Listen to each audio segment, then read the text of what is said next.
Honorable Speaker and members, the motion before us is very important. And as I said before, as the chairperson of Budget and Appropriations Committee, whereas it is obligatory for me to bring forth this motion, Honorable Speaker, I actually rise to reject the amendments by the Senate for several reasons, Honorable Speaker, that I would wish that members understand and also to communicate clearly on those issues, Honorable Speaker. Honorable Speaker, the Budget and Appropriations Committee set actually over this recess, and Honorable Speaker, even in our report that I am sure members already have, we have decided to reject the amendments by the Senate, Honorable Speaker, for the following reasons. But before I go to the reasons, I want to make it very categorical and clear for Kenyans and to Kenyans that the National Assembly, the Budget and Appropriations Committee, we 100% support devolution. And Honorable Speaker, we support when resources go to our various counties, because even our governors are trying to do their best in terms of adjudicating and appropriating the monies that we appropriate in this House, Honorable Speaker. And therefore, on the onset, it is important for us to understand that the Budget Committee and this National Assembly, we fully and unequivocally support devolution, and that is why year in, year out, we actually continue to increase the amount of money that we horizontally push to our counties, Honorable Speaker, based on the bill that is before us today. But Honorable Speaker, even as we support our county governments and our governors to do their role, Honorable Speaker, insofar as governing and leading our county governments is concerned, Honorable Speaker, our country and also our devolved governments, Honorable Speaker, we operate on a fixed envelope and an envelope that is quite thin, Honorable Speaker. Just for us to be on the same page, the bill before us, Honorable Speaker, and I was conversing with Honorable Mukoji about it just a few minutes ago. The bill before us is the bill that actually, Honorable Speaker, shares our national cake vertically, Honorable Speaker. Vertically to say, this bill, Honorable Speaker, allocates a block figure that goes as shareable share, Honorable Speaker, equitable share to our counties. And then thereafter, Honorable Speaker, the formula that is made by the Commission for Revenue Allocation, then that money is shared horizontally among the 47 counties. But before us today is basically about vertical share, Honorable Speaker, and shareable revenue to our counties, Honorable Speaker. The rest will be ensuing later. Honorable Speaker, why are we rejecting this motion, Honorable Speaker, and the amendments by the Senate? Honorable Speaker, this House previously passed the same division of revenue bill, Honorable Speaker. But as it should be, then it proceeded to the Senate. Honorable Speaker, when it proceeds to the Senate, in case Senate agreed with this House, Honorable Speaker, then this bill would have gone to the next stage. But Honorable Speaker, as it is procedurally, when there are amendments by the Senate, and then they push back the bill to this House, if this House agrees with the bill, then the bill continues carrying the amendments of the Senate. But Honorable Speaker, when this House rejects, as we are going to do this afternoon, then Honorable Speaker will have to go through a mediation process between this House and the Senate so that we can have a common ground on this matter, Honorable Speaker. And therefore, Honorable Speaker, as we reject this bill, it is thus an opportunity we are requesting from this House that they give us an opportunity to proceed to mediation between this House and the Senate so that we can get a middle ground. Honorable Speaker, what are the facts around it? Honorable Speaker, in the budget policy statement that we passed earlier this year, Honorable Speaker, we were working with a budget then of around 4.18 trillion Kenya shillings. Honorable Speaker, after the passage of the BPS, we have had to relook at our budget, and Honorable Speaker, we have actually been able to slash close to Kenya shillings 270 billion, and therefore the budget we are dealing with now is a budget of around 3.913 trillion Kenya shillings. Honorable Speaker, when we appropriated or when we set the ceilings in the budget policy statement, the shareable revenue or the share, the equitable share that we had provided to our counties was approximately 391 billion Kenya shillings. Honorable Speaker, and this is what I would implore upon my colleagues even to get this point. Whereas we appropriated or we set a ceiling of 391 billion Kenya shillings, when our budget then was 4.18 trillion, even after we slashed the expenditure by the national government by 270 billion Kenya shillings, Honorable Speaker, we have still gone ahead, Honorable Speaker, to let the figure of 391 persist in the current budget of consideration. And therefore we have not affected the equitable share that we actually passed in the budget policy statement, even after we had slashed all the other departments. But Honorable Speaker, when this bill proceeded to the Senate, then the Senate, in their wisdom, thought it is proper that we consider a different figure. And therefore, Honorable Speaker, whereas this House is dealing with a figure of 391 billion, our colleagues in the Senate, Honorable Speaker, have proposed in the current motion that we are debating today a figure of 415 billion Kenya shillings as equitable share, Honorable Speaker. And therefore, Honorable Speaker, there is a gap of Kenya shillings 24.8 billion Kenya shillings. These are the ramifications, Honorable Speaker. We are currently dealing with a deficit to GDP ratio of 2.9%, which is actually, Honorable Speaker, a very modest and a very considerate deficit. In fact, in the region, Honorable Speaker, Kenya is the one operating on the lowest deficit to GDP ratio in terms of the estimates that we'll be debating later on in this House. And therefore, Honorable Speaker, so to say, we want to cap our deficit at 2.9%. And therefore, our budget is inelastic. Whatever amount of money we may want to add to our counties, over and above the 391 billion Kenya shillings, a certain vote has to give way. Because, Honorable Speaker, we are not dealing with an open envelope. Honorable members on my right, the consultations are too loud. Honorable Nyakundi, Honorable Karidho, take your seats. Honorable Meli, we need to hear the chair. Honorable Gashagwa, break the Kamukunji, take your seat. The members on my right, kindly maintain order. Continue, Honorable Chair. Honorable Speaker, we are dealing with a deficit to GDP ratio of 2.9%, which is the right trajectory for our economy, Honorable Speaker. It is already giving the right signals in our markets. That is why we see even the cost of borrowing is actually coming down domestically and externally. And therefore, Honorable Speaker, it is for the interest of this House and our country that even as we make the current budget, which the current division of revenue bill is a component of, that we have this in mind, Honorable Speaker, that it is proper that we know that the estimates we'll be considering are not inelastic. Honorable Speaker, we are dealing with a closed envelope. And therefore, if, Honorable Speaker, we were to consider a figure higher than the 391 billion Kenya shillings already set in the ceiling at the budget policy statement, Honorable Speaker, therefore, certain votes and certain expenditure lines have to give way.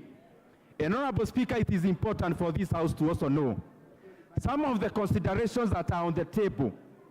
If we need to add the shareable revenue from 391 billion Kenya shillings, Honorable Speaker, the first proposal is that we slash the RMLF that is going to our counties by 10 billion shillings, Honorable Speaker.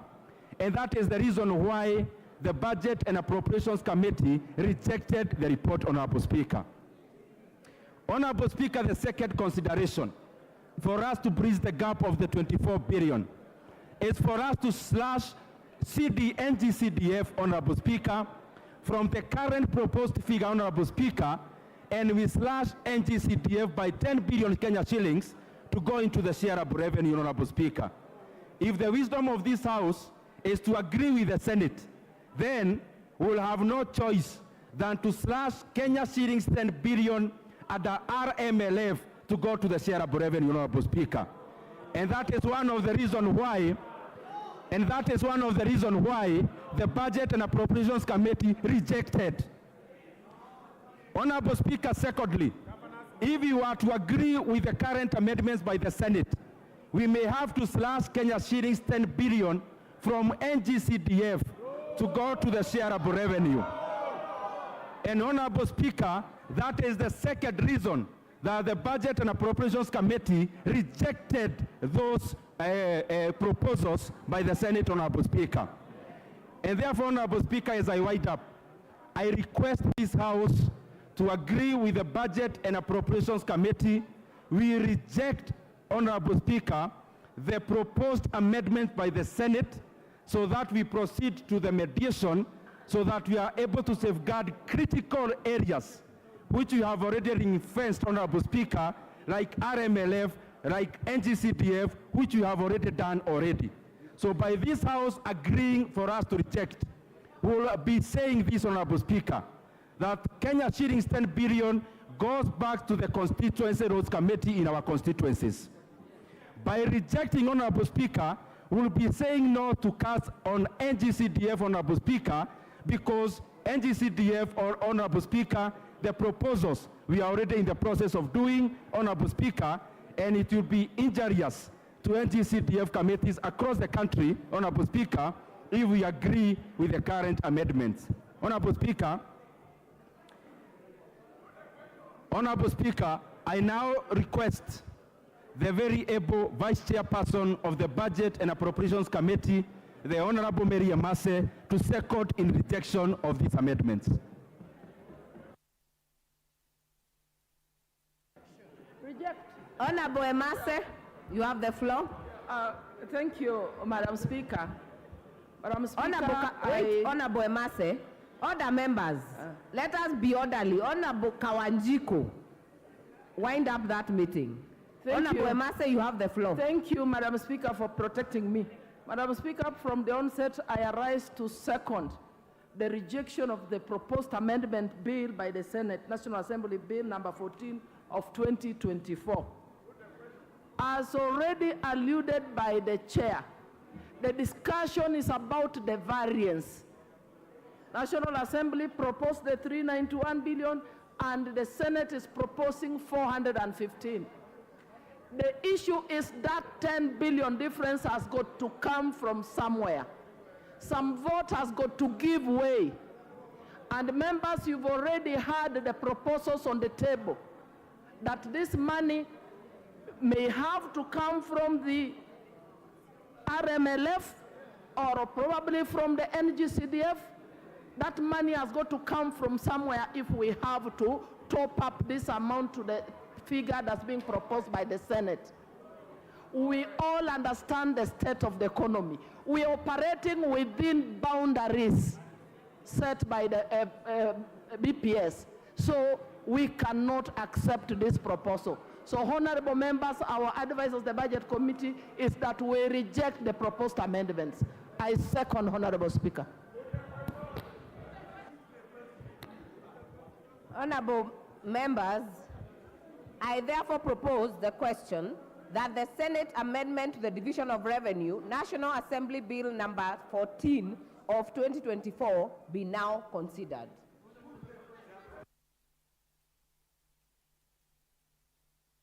Majority Leader.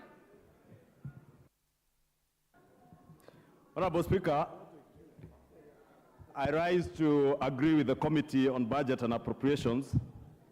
Honorable Speaker, it's important that as we make decisions, we are aware that someone once told us that all choices, Honorable Speaker, have consequences. If, Honorable Speaker, we were to agree with the Senate this afternoon, what the chair of the Budget and Appropriations Committee and his committee are telling us is that in budget making, when you give something, something else must give in. Honorable Speaker, you know the problem we have had with many of our governors with the road maintenance, road fuel levy for road maintenance. Honorable Speaker, you know the spirited effort they have been asking for 10 billion shillings out of the funds that you are receiving in your constituencies for road maintenance. Then the Budget Committee, if we are to agree with the Senate amendments, the Budget Committee will have nothing else to give other than to give in. And you sacrifice your Kera roads maintenance funds to your governors, assuming that they are going to build the same roads that you build. To Honorable Speaker, the chair of the Budget and Appropriations Committee has spoken to the issue of NGCDF. Honorable Speaker, you know the challenges we've had with the NGCDF and the opportunities. And at the time that we have celebrated 20 years of the existence of NGCDF, Kenyans across the country can tell you this is the only tangible money they feel on the ground in terms of projects and even in terms of the monies that we are giving to students for bursaries, Honorable Speaker, including the money for our women reps. The great ladies that we have as women reps across our 47 counties, Honorable Speaker, are doing a far much more commendable job than many governors, Honorable Speaker. The GOV money, you can see what GOV money is doing in every county in this country, Honorable Speaker.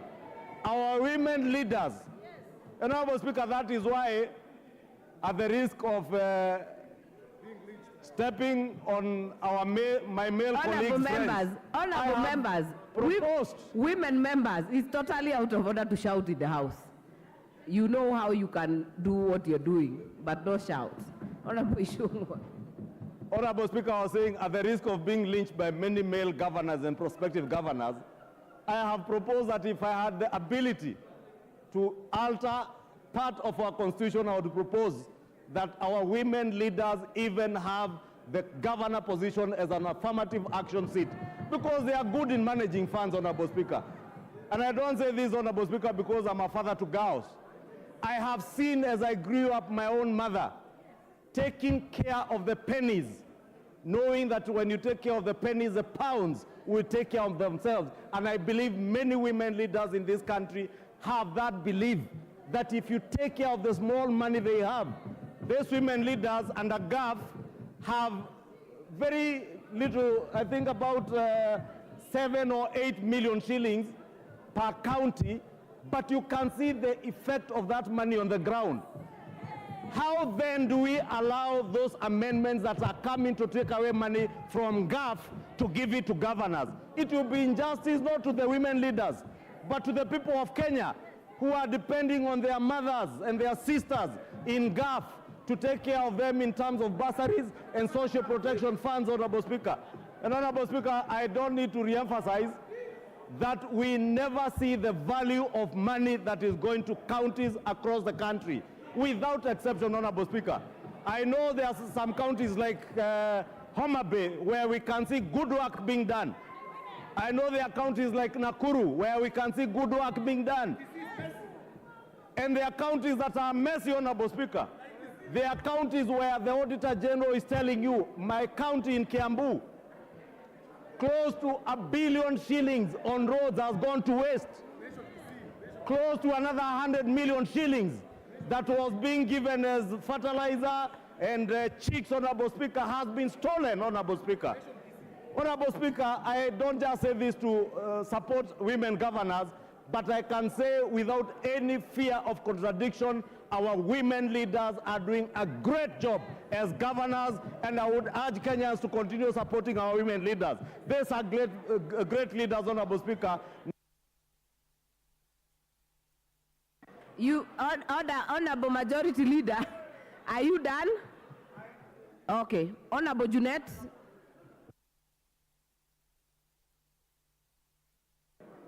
Mr. Speaker, Madam Speaker, I stand to support the amendments of the Senate, Madam Speaker. Madam Speaker, let's be honest.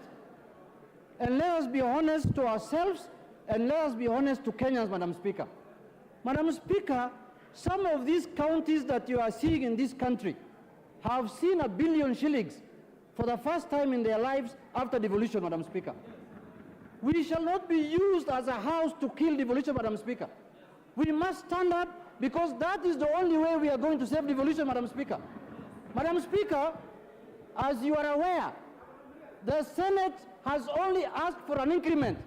They have never said we remove the money from NGCDF. They never said we remove from fuel levy. They never said, Madam Speaker. There are devolved functions that are being held here in Nairobi, like the health functions, like agriculture functions. Why are you keeping those monies in Nairobi here? Why don't you send those monies to the counties, Madam Speaker? That is why we have people eating now fertilizer money in this country, Madam Speaker. Why can't you send those monies to the counties? Madam Speaker, what I am saying, if Osoro might want to know what I am saying, is that we must send more money to the counties. If you want to deal with corruption at the counties, deal with corruption. Jail governors, jail chief officers, and all kind of people. But you cannot deny the people of Kenya who live in counties money in the pretext of corruption, Madam Speaker. There is more corruption in national government than in the counties, and nobody speaks about it, Madam Speaker.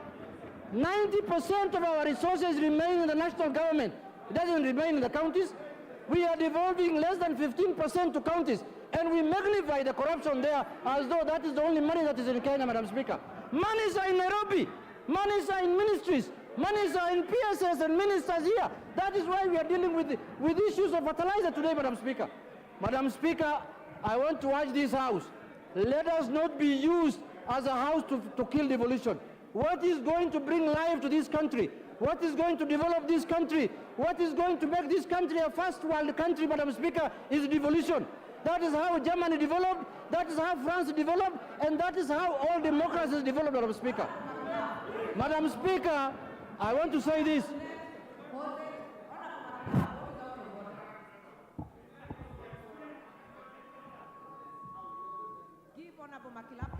Hello. Madam Speaker, I hope, Madam Speaker, let me conclude by saying that you cannot add 6 billion shillings. Honorable Junet, take your seat. Honorable McClap, what is out of order? And let's get the IT department work on the sound. Honorable McClap. Madam Speaker, I think we've had enough debate on this matter, and we can call the mover to reply. Because, Madam Speaker, this matter is as good as done, Madam Speaker, and we can invoke Article 95 and call the mover to reply. I will let Honorable Junet finish. Madam Speaker, it will be sad, Honorable Makilap, who was a former Speaker of Baringo County, can be used to derail devolution in this country. But Madam Speaker, we are dealing with a budget of 3.9 trillion, almost 4 trillion. And we are giving counties only 396 billion, Madam Speaker. And we have added this year, this financial year, only 6 billion shillings, Madam Speaker. If you divide 6 billion shillings by 47 counties, every county is going to get 30 million shillings. What kind of money is that? What kind of money is that? Is that enough to develop this country? Madam Speaker, let us be honest to each other. If we want to develop this country, we must devolve funds. If there are issues of corruption, we must deal with them. We cannot use corruption to stifle devolution, Madam Speaker. Madam Speaker, look at what's happening to devolution. Since the inception 2013, the devolution is struggling to get their required amount of money. Madam Speaker, in this House, when we are dealing with the devolution, with the division of revenue, we are supposed to divide this money vertically first between counties and national government, Madam Speaker. And Madam Speaker, if you hate your governor, that is your own problem. You can go and sort out your issues at home. You are totally out of order. Totally. Out of order. Honorable Junet, wind up. Madam Speaker, I want to tell Honorable Osoro, if you hate your governor, you can go and sort out your problems at home. If you want to run for governor, it's up to you. If you want to run for MCA, it's up to you. But the fact of the matter is, the only monies that Kenyans are enjoying is the money that goes to devolution, Madam Speaker. No other money is on the ground. And the NGCDF, those two monies, county governments and CDF money, that is all, Madam Speaker. All the other monies are in the hands of people like Linturi. Thank you, Madam Speaker. Honorable members, in my own evaluation, I see there are still some interested members to speak on this motion. So I will not put the question. I will give 2 people from my right, and I will give another 2 on my left. If there is more, we will continue for a while. Honorable Mukunji, you have the floor. Thank you, Honorable Speaker. Let me start by saying I rise to reject in totality, Honorable Speaker, the Division of Revenue Bill as it has come from Senate. Honorable Speaker, I want to first correct Honorable Member Junet that in his constituency he doesn't have to do work for him to be elected. He just have to say the name of a person I don't want to mention. Honorable Speaker, the Constitution of Kenya says that you only have, by constitution, to give 15% of the revenue to the county government, Honorable Speaker. This year, Honorable Speaker, we have actually added from last year from 375 billion to 391 billion, Honorable Speaker, to the county governments.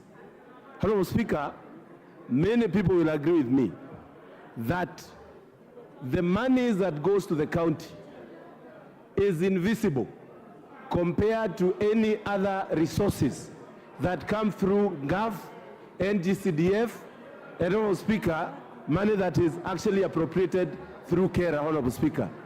And it is unfair to continue adding these monies without seeing results, Honorable Speaker. I want to say that, Honorable Speaker, we need to actually encourage conditional grants to county governments more than giving them a budget line that is going, Honorable Speaker, to be going to their pockets and actually to salaries and remuneration and entertainment for our governors, Honorable Speaker. Honorable Speaker, we actually need to empower NGCDF and other funds, Honorable Speaker, because, Honorable Speaker, what we have done in this country in the name of devolution is created semi-gods and people who actually enrich themselves without the thought of our people that require resources and work to be done. Honorable Speaker, while we are discussing this, it is important for this House to critically think about empowering our county assemblies. These are people who have actually been given few coins, and we need to actually ensure what fund and their own autonomy is maintained so that, Honorable Speaker, we don't create people who can run away with the whole budget and without even thinking twice, Honorable Speaker, they can only be sought after they have done with their term. Honorable Speaker, I was reading the paper yesterday and I saw a whole page full of faces of former governors in very unscrupulous way, Honorable Speaker, having acquired monies and they are under investigations. It is critical for this House to think of how and what works is what is supposed to be empowered. What doesn't work, Honorable Speaker, is not supposed to be empowered. Honorable Speaker, as the chairman of Kenya Young Parliamentarians, I want to reject in totality the bill, and we need to go to mediation so that we can give governors what is supposed to be given to them. Honorable Speaker, I reject. Thank you. Minority Leader. Honorable Speaker, thank you very much. And I want to join my colleagues in supporting the motion. And the Honorable Speaker, from the outset, I want to say that, that I agree in totality with the Senate in their proposed amendments to the Division of Revenue, Division of Revenue Bill. Honorable Speaker, let me say this, and you know, the Honorable Chairman of Budget is a noble man and a very good student of economics and finance. What the Senate amendments are saying in very simple and layman language is that in our own calculations, the counties need much more than what you have allocated them. That increase this money from 396 billion to 415 billion shillings. The Senate is not telling us that remove money from NGCDF, remove money from road maintenance levy, whatever. The Senate is simply saying that the counties require much more than you have given them. So it is incumbent. It is incumbent upon us that to look round in a budget of 3.9 trillion Kenya shillings, to look around and find out where can we get these extra monies and reallocate to the counties. That is the plain, simple language that the Senate is actually communicating. Honorable Speaker, I am one of those people who would be totally opposed to removing money from NGCDF. I am also one of those people who will be totally opposed to interfering with the road maintenance levy fund. Honorable Speaker, we know that the counties are dealing with very, very critical functions that go to the heart of the common person at the grassroots. The counties are in charge of agriculture. The counties are in charge of health. The counties are in charge of water. The counties are in charge of social services. The counties are in charge of rural roads and all those other functions that are critical. What has happened in this country in the past that we must deal with, that we must confront, is the fact that we were able to devolve functions. We were able to divide these functions without actually doing proper costing of the functions.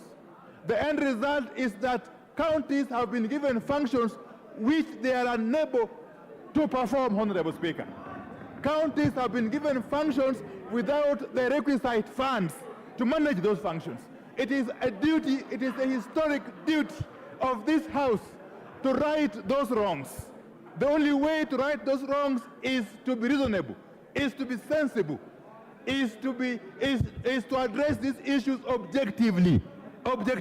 Honorable Speaker, my own layman mind tells me that even the 415 billion that the senators are proposing could still be way below what the county governments need. Honorable Speaker, in the fullness of time, we might actually find that the county governments require much more money. Honorable Speaker, I'll be proposing that after this current budget cycle, we agree as a House to perhaps constitute a select committee, a special committee, to look at this whole aspect, this whole issue of functions and their costing.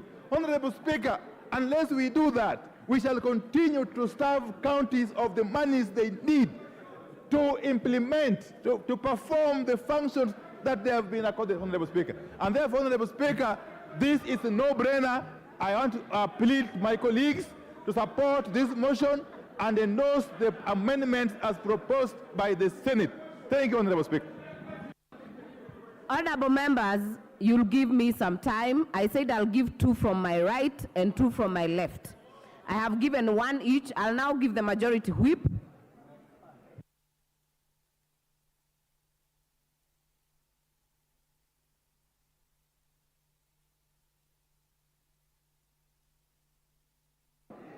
Thank you very much, Honorable Speaker. Honorable Speaker, I think it's important for us not to engage ourselves in populism politics when we are discussing very, very serious matters. We all live in this country, Honorable Speaker. NGCDF has been in existence for over 20 years. Yeah, for about 20 years, Honorable Speaker. Devolution in this country came into place in 2013. But you can hardly show what devolution or county governments have done compared to what NGCDF does. Honorable Speaker, it's important for us to also to be very factual. Some of these governors that we are defending so much, that we are or county governments that we are defending to have a lot of money, cannot even spend the amount, cannot even spend the entire amount whenever they get it. we are getting into the closure of the financial year, but you'll realize that some governors have not even spent a quarter of the amounts that they got when the financial year started. I mean, really, here we are debating on how we can be able to add them more funds for roads when we all live in this country that governors do not even do roads, or the county governments are not working. We are telling them, this House, if we allow the proposal by the Senate on the division of revenue bill, Honorable Speaker, it will then mean that the amounts that we place for the 22% that is under the control of the members of parliament should be managed or governed by the governors. When we know their incapacitation, when we know they are not able, when we know they will not do it, when we know they will use it for other purposes. Honorable Speaker, in totality, when you say that you have the money, like Honorable Opiah Wandayi has said, you must show which place you are taking this money from. Who are you subtracting to add for the county revenue? Which person are you subtracting? And in this case, the main casualty will be the members of parliament. It will be the NGCDF. It will be the NGAF. Instead, we should actually be discussing on how we can add NGCDF money. We discuss on how we can be able to add NGAF, because at least we are able to see what NGCDF is doing, what NGAF is doing. Members of parliament seated on the opposite side, Honorable Speaker, are only playing populism politics. They know even from the counties they come from, it's nothing. I see Honorable Rene shouting, but in her county there is nothing. Roads are pathetic. I was there last weekend. The roads that are done by the governor Nyaribo in Nyamira is zero. He's doing nothing. I see Honorable Obadiah complaining here, but you go to Bamachoge Borabu, the village roads that are supposed to be done by the county governments have not been done. They are pathetic. The ECD classes that they are supposed to build are not being built. We cannot add money to the counties. To whom much is given, much is expected. Honorable members, do not raise your hands. Honorable Kibagendi, use your cards. Honorable Mayaka, you don't shout. Yeah, use your cards. I cannot see you on my screen. Stop shouting in the House. Thank you, Honorable Speaker. As I wind up, Honorable Speaker, to whom much is given, much is expected. A lot has been given to the county governments, but we can hardly see. You will need a microscope to identify what governors do.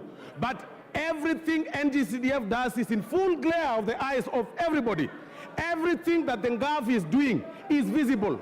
But you'll need a microscope to see what governors are doing. You will see classes being built by NGCDF across the country. You will actually mark. But in the county government structure, you will actually need a microscope. The only development those guys are doing is walking in a convoy of 20 vehicles, moving around funerals, you know, one vehicle carrying a chair, another vehicle carrying carpets, another vehicle carrying goons, another vehicle carrying microphones, another vehicle carrying a girlfriend, and then they go there, they disrupt functions in barrios, carrying themselves in high titles, and then you are discussing on how to add the money here. Governors should be subtracted money, not being added. And that subtraction should come to NGCDF and NGAF. And for that reason, Honorable Speaker, we reject the proposal by the Senate on the division of revenue bill. Thank you, Honorable Speaker. Thank you. Okay, honorable members, I will then give the member for Migori, Honorable Fatuma. Thank you, Madam Speaker. I rise to support this because I come from Migori County. I also have a governor called Ochilo Ayako who is working. Honorable Osoro, Mr. Speaker, Madam Speaker, Honorable Osoro has a personal problem with Simbarati. I can give you guidelines on fighting him, but saying that county's money was going to kindly be a man. Stop being a woman in a market. Honorable Osoro is interfering with me. Honorable Osoro, I can tell you 100 times that you are shouting and your misbehavior cannot remove Simbarati from his position. He is the governor, and please give Simbarati time to work. All you do is fight and plan to kill him. That will not remove him from the seat. Madam Speaker, there's too much noise, I can't contribute. Madam Speaker. Yes. Madam Speaker, I support this. Madam Chair,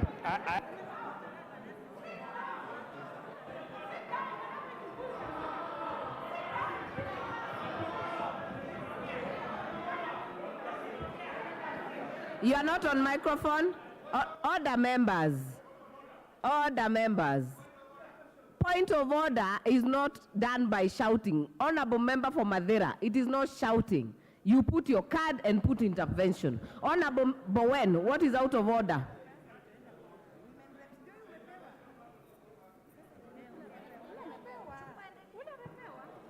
Thank you, Madam Chair. Madam Chair, the debate before us, Madam Chair, is about division of revenue bill. But it is not about, I had the honorable member for Migori. It's not about Simbarati and Osoro.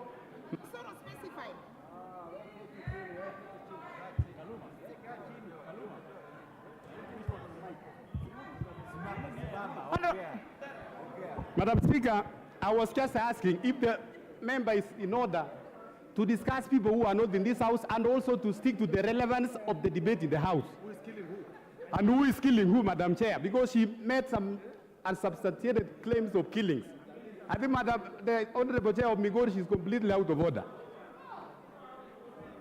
Honorable Fatuma. Honorable Fatuma. Did you make unsubstantiated? No, I didn't. No, I didn't, No, Madam Speaker. Order, members. Madam I am Speaker, addressing it's me to Honorable answer. Fatuma. Yes, Madam Speaker. I did not make such statement, but he was shouting back, and he was shouting about Simbarati, so I answered him back. I only said what he said in my own words, in my voice. But he knows what I'm talking about, Madam Speaker. Kindly allow me to contribute. Madam Speaker, I think the other side is blackmailing the other MPs. I don't see anywhere where the senator said that the money will be taken from NCDF or NGAF. So let us be honest.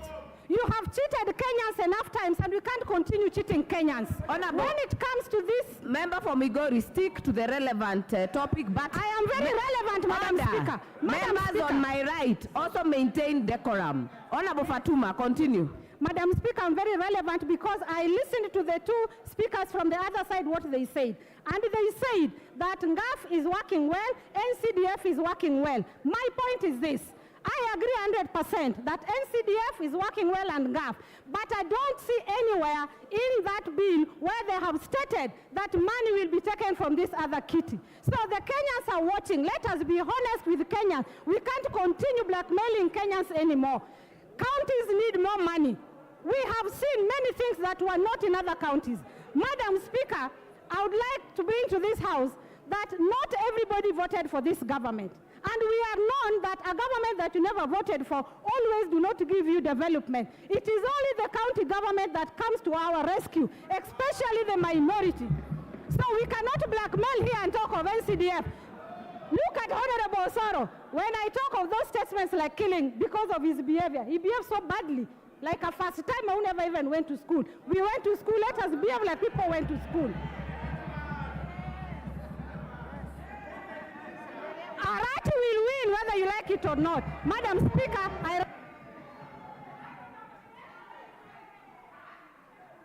Order. Honorable members, we do not make aspersions to one another in this House. Honorable members, as I had promised, we will do two on my right side and two on the minority side. Then I will put the question.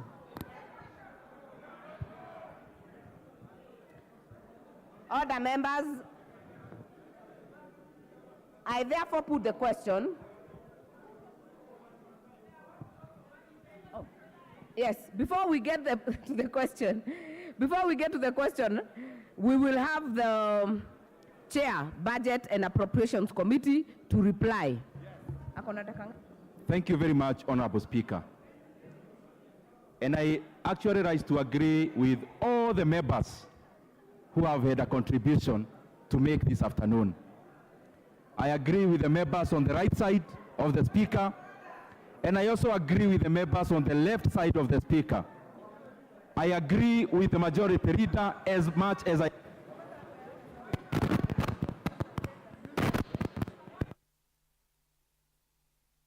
Kindly, as I said, use your cards. I will go with your cards.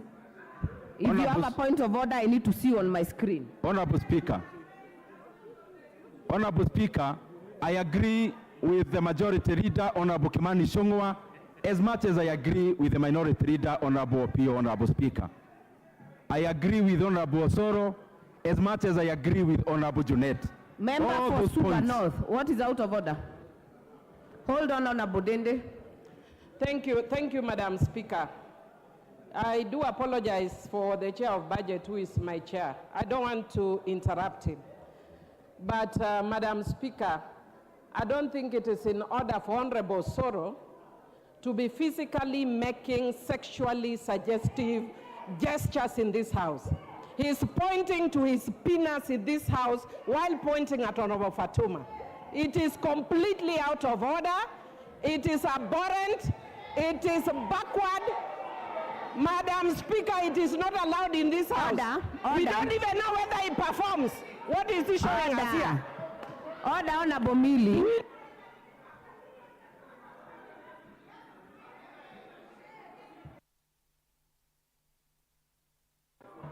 Order, Honorable Mili. Honorable Majority Whip is not the one on the floor. If it is something out of order, it has to be something the Honorable Member for Kiharo is doing.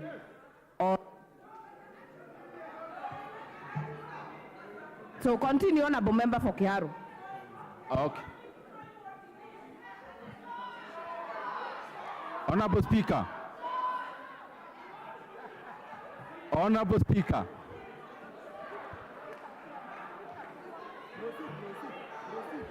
Honorable Speaker.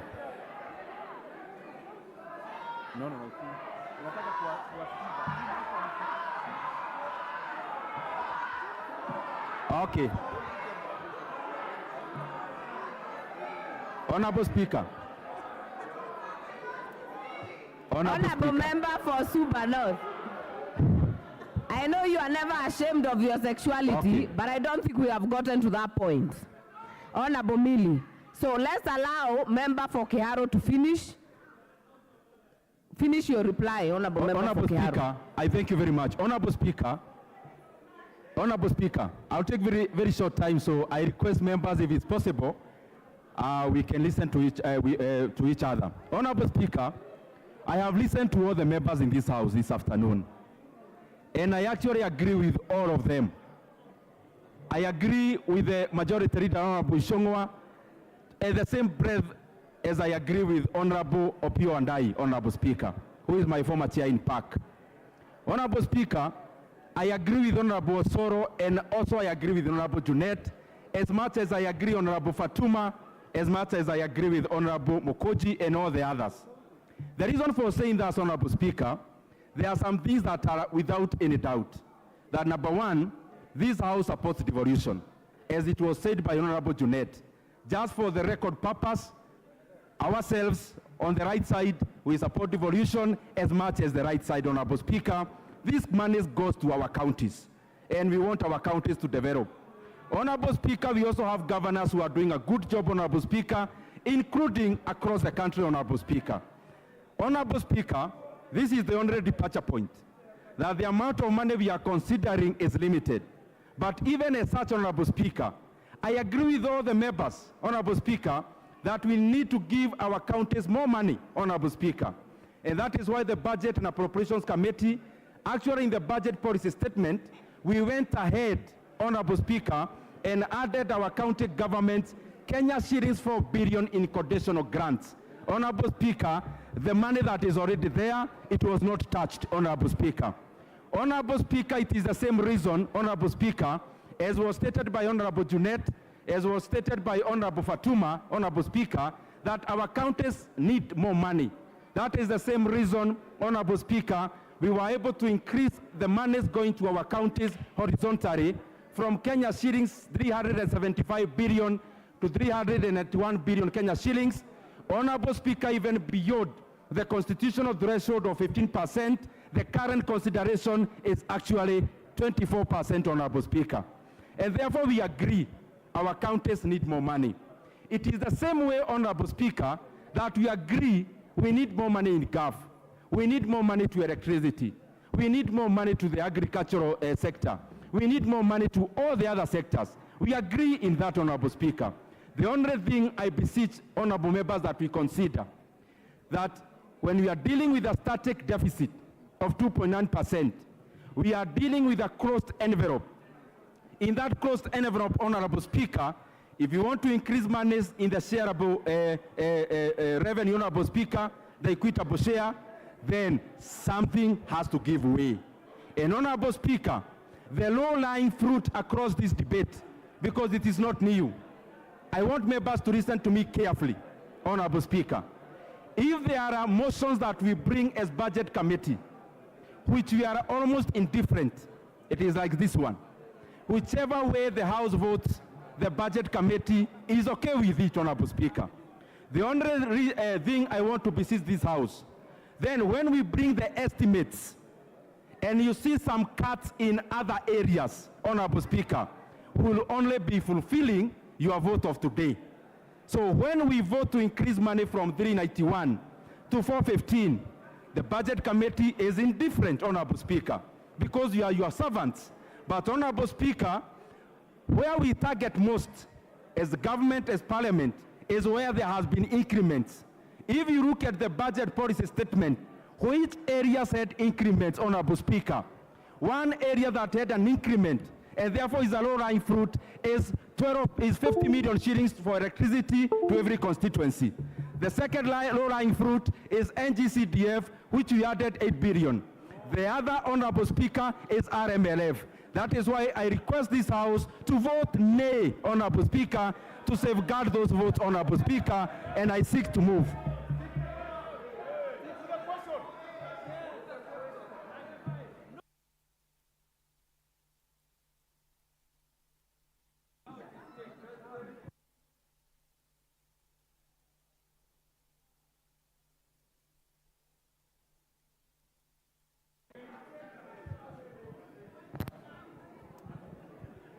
Okay, honorable members. Honorable members. Honorable members. I therefore put the question that the Senate amendments to the Division of Revenue Bill, National Bill number 14 of 2024, be now considered. As many as are of that opinion say aye. As many as have a contrary opinion say nay. The nays have it. Next order.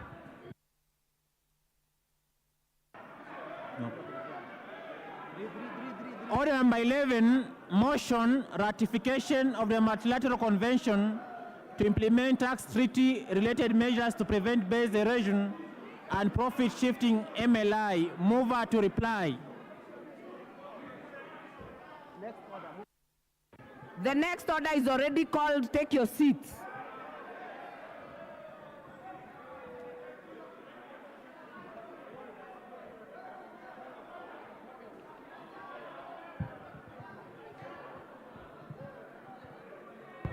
Honorable members, the next motion, there was a typo on the order paper. We'll have the mover reply. The chairperson, Departmental Committee on Finance and National Planning.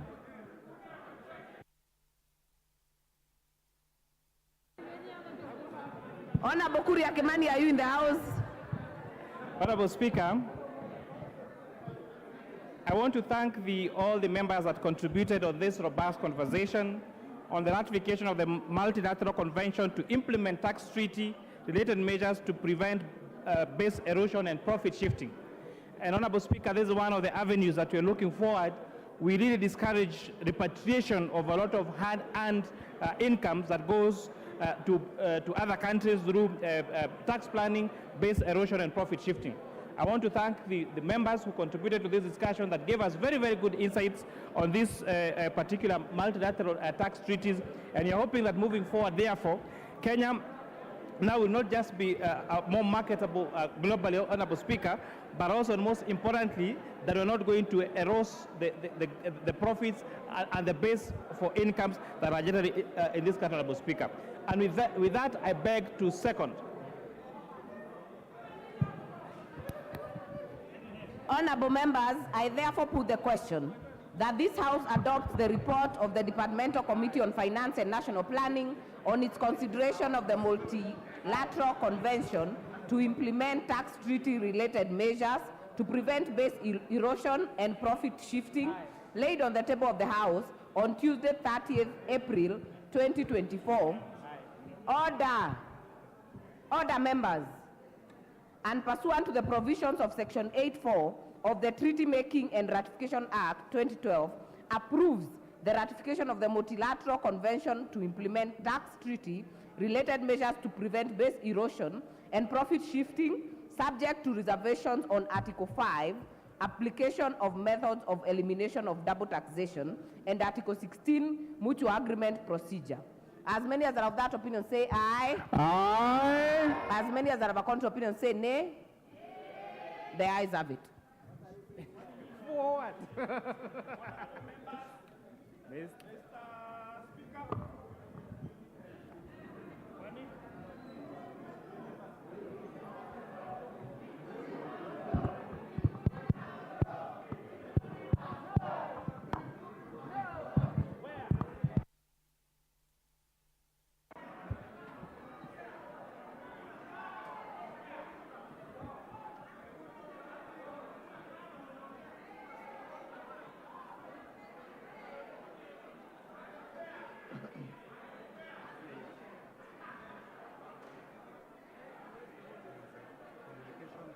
Order, honorable members.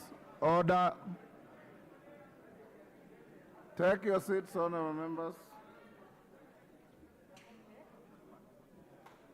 Order, honorable members. Following your passage of the motion at order number 10, take your seats. Order, honorable members. Take your seats. Take your seats.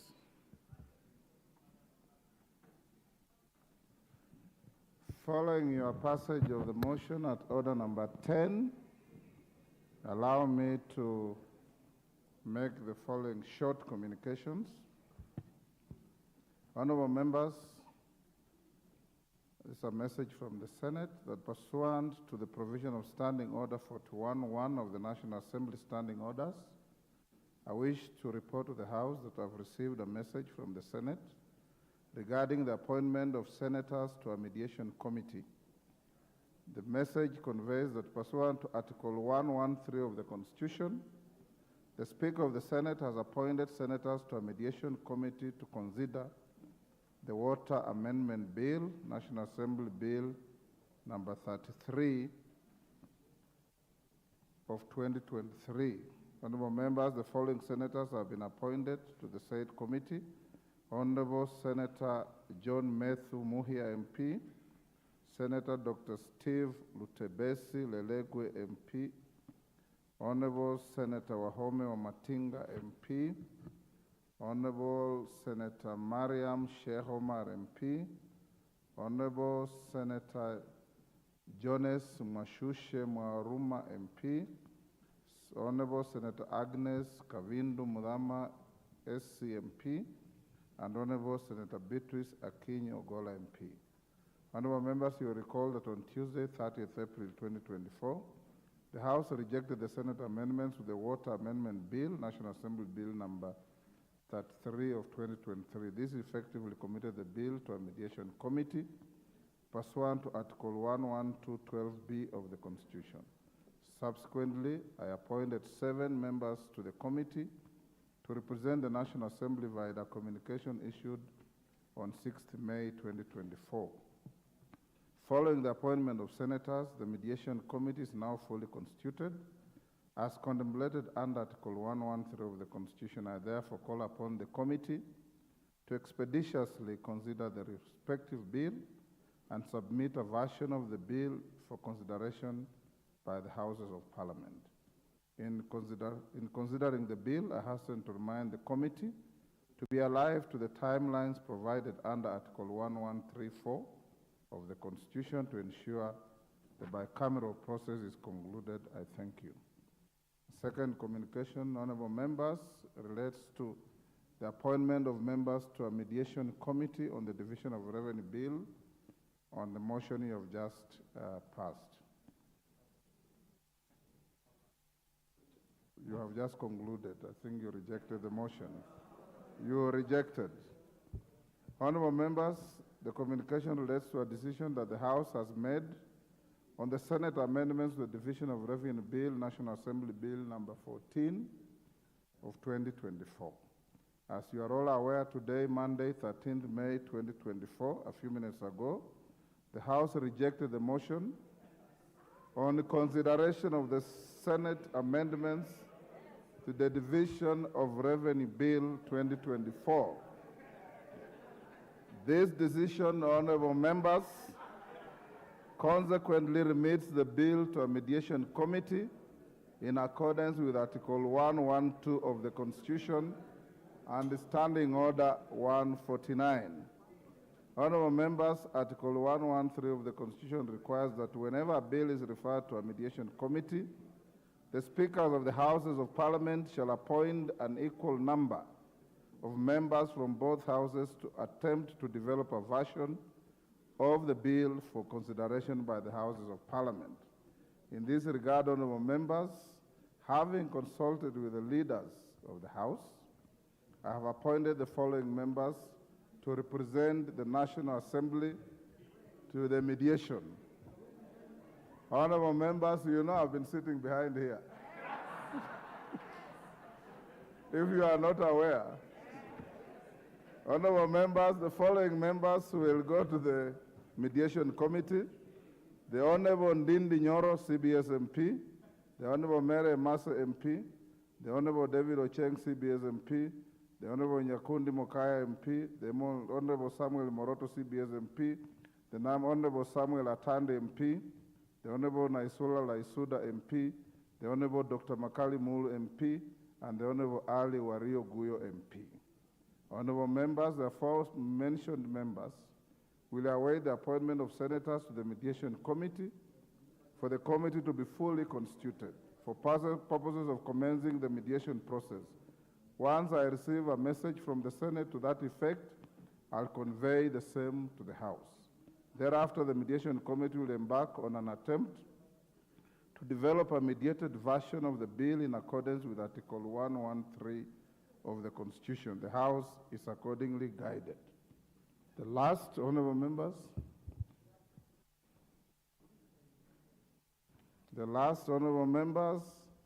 I wish to recognize members from the County Assembly of Meru sitting in the gallery, Speaker's Gallery. I'm told, order. The delegation comprises 7 members of the County Assembly, led by the Speaker of the Assembly, the Honorable Ayub Bundi Solomon. They are welcome to observe the proceedings of the House.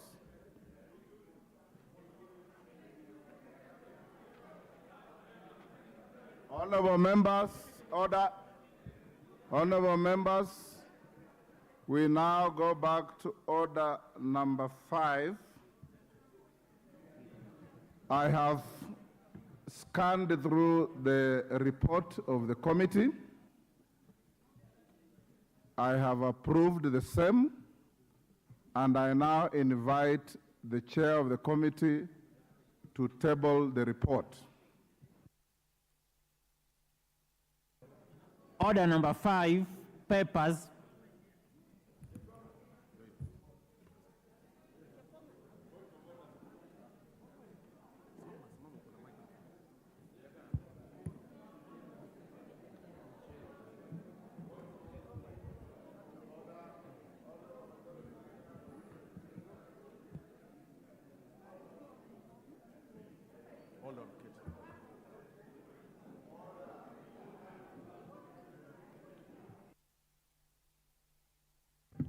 And Minority Leader approached the Speaker.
Okay, call out order number 5.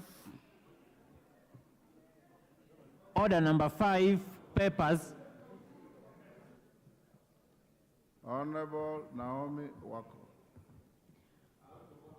Honorable Speaker, I beg to lay the following papers on the table of the House today, Monday, 13th May 2024. Thank you. Report of the Select Committee on the proposed dismissal of the Honorable Franklin Mithika Linturi as the Cabinet Secretary for Agriculture and Livestock Development. Thank you. I lay, Honorable Speaker. Honorable Naomi Wako, I'll give you 3 to 5 minutes to brief the House on the content of your report. Thank you, Honorable Speaker. Hold your horses, Honorable Otienda Molo. You already raised a point of order that I'll come to. You remember I told you. Let her finish first. Thank you, Honorable Speaker. The Select Committee was mandated to investigate the allegation against the Cabinet Secretary as contained in the resolution of House and table its report within 10 days. And as I have already submitted and tabled the report, Honorable Speaker, the committee had the opportunity to sit, and we were able to allow all the parties to present itself, and we gave equal opportunity. Honorable Speaker, in concluding the hearing, the committee was guided by the provision of Article 152 of the Constitution and Standing Orders 64 and 66. On Friday, 10th May 2024, the sponsor of the motion and the Cabinet Secretary made their closing statement to the committee.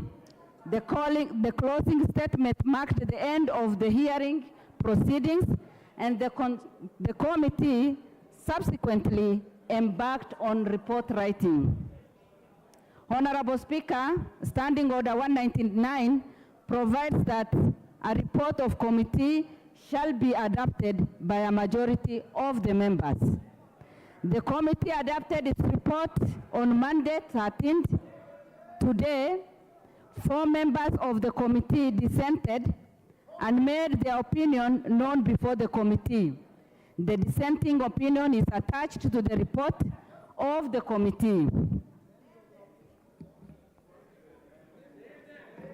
Honorable Speaker, the Select Committee wishes to thank the Office of the Speaker of the National Assembly and the Clerk of the National Assembly for the support extended to the committee in the execution of its mandate. The committee further extends its appreciation to the sponsor of the special motion, Honorable Wanami, and also the Cabinet Secretary. Finally, I wish to express my appreciation to the honorable members of the committee and the committee secretariat who sat for long hours. Honorable Naomi Wako, just conclude by telling the House what is the finding of your committee. Honorable Speaker, the committee, in its report, the committee made the following findings of allegation against the Cabinet Secretary for Agriculture and Livestock. The allegation under ground 1 on gross violation of the Constitution or any other law, ground 2 on serious reasons for believing that the Cabinet Secretary has committed a crime under national law, and ground 3 on the gross misconduct as outlined in the special motion are unsubstantiated. The committee... Order.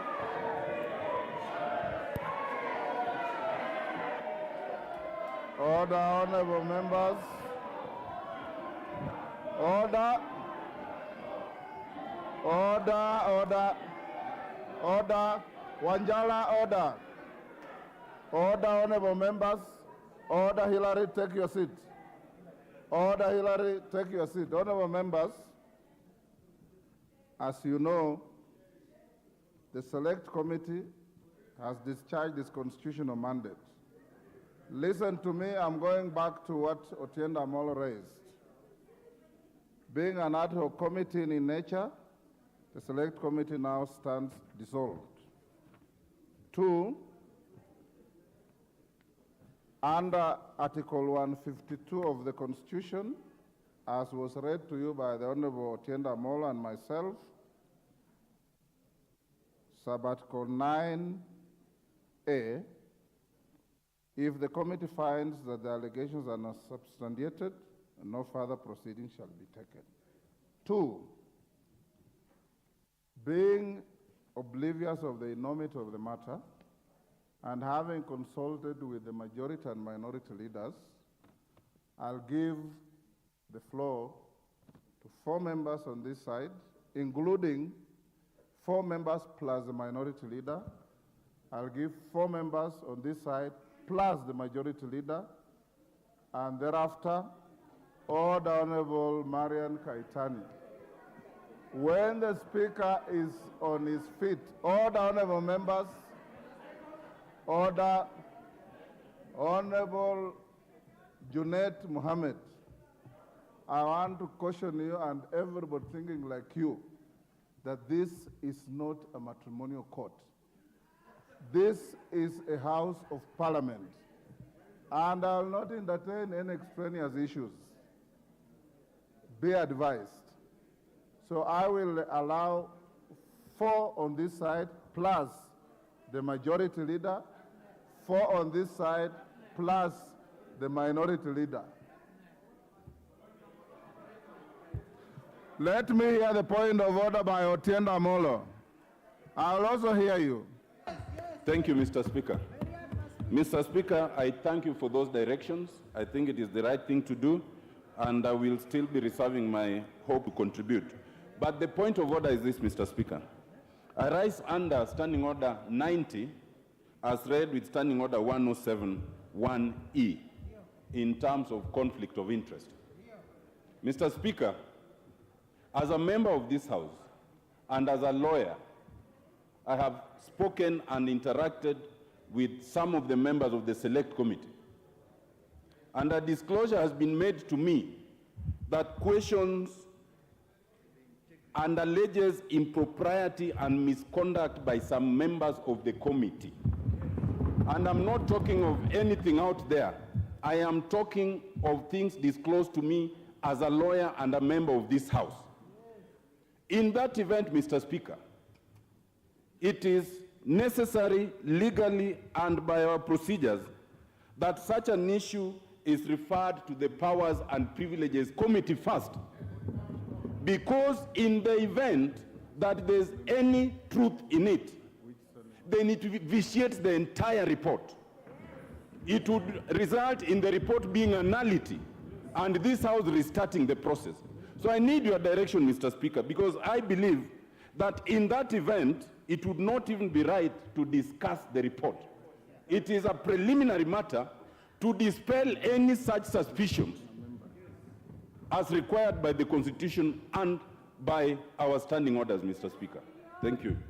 Honorable Otienda Amolo, Standing Order 87, Standing Order 91, and the ones you have quoted, enjoins you on the following. 1, responsibility for everything you allege on the floor. Number 2, it enjoins you to respect your colleagues at whatever level, at any rate, in any event. 3, in the event you have evidence to discuss any member, which is your absolute right under the standing orders and the Constitution, you come by way of motion. You cannot, and you know it, you are a senior lawyer. I'm your senior, but you're also a senior lawyer. You cannot cast aspersions against your colleagues without a specific motion against any one of them or several of order against any one of them or any two or three of them, that there was impropriety, there is evidence, and you want the House to discuss a member. I will gladly approve such a motion if you brought and I found substance in it. In the absence of a motion, I want to encourage you to set the trend and the example as the leading lawyer in this House that doing anything different is out of order. Marian Kaitani, what is your point of order? Thank you, Honorable Speaker. I stand under Standing Order number 184 regarding advance mention of a member. When the proceedings of this particular motion were going on, I was adversely mentioned by the Honorable CS to the effect that I was even the sponsor of this motion, and I requested, Honorable Speaker, and I requested to appear before the committee so that I can explain myself, because I had been adversely mentioned in almost the whole proceeding when the Honorable CS was giving out his defense. And because I was not given that opportunity, accorded that opportunity, I therefore request, Honorable Speaker, that anything that was mentioned regarding me be expunged from the report. I thank you, Honorable Speaker.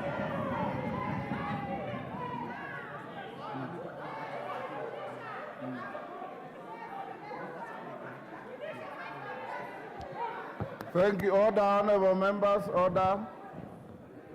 Honorable member for Aldai, indeed, I got your letter this afternoon saying what you have just said, that you adversely mentioned in the proceedings at the committee, and that you needed time to go and purge any allegations leveled against you. Unfortunately, I got the letter when the committee's time was over. The committee has tabled a report. I have read through the report. There is nowhere where you adversely mentioned in the report, but under Standing Order 184, at an appropriate time, the Speaker will give you an opportunity to make a personal statement on the floor of the House, not today. Once you make that statement, it is not subject to order. The Speaker needs no assistance at all. Once you will make that statement, Marian, it will go to the Hansard. It will be part of the annals of the history of this House. I'm sure whatever was said about you, and I was following the proceedings, you are not maligned by one side. Both the accusers and the defenders were mentioning you in total abundance, as you know. You will make that statement, it will go to the Hansard, it will go to the records. It will not be subject to any debate by anybody. But I'll give you the opportunity to purge all those allegations against you. Can I have the names of these folks? One eye. The names. Yes, Honorable T.J. Kajwang. You know, Honorable Kajwang, you are a member of the committee. Yes, I am. And whatever Speaker, you wanted to do, you should have. I don't want to speak to the substance of the issues that are before us, because to do so, I would be a judge in my own cause. But, Mr. Speaker, this is the first time. Mr. Speaker, I'm trying to get your attention on this. I want to explore a constitutional issue.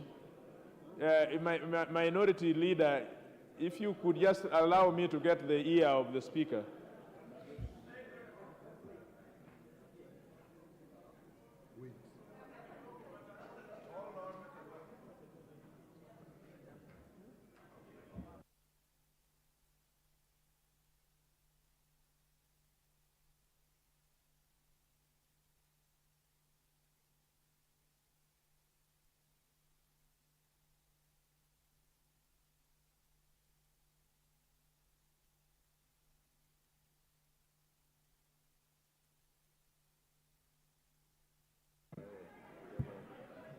Okay, let me hear the Honorable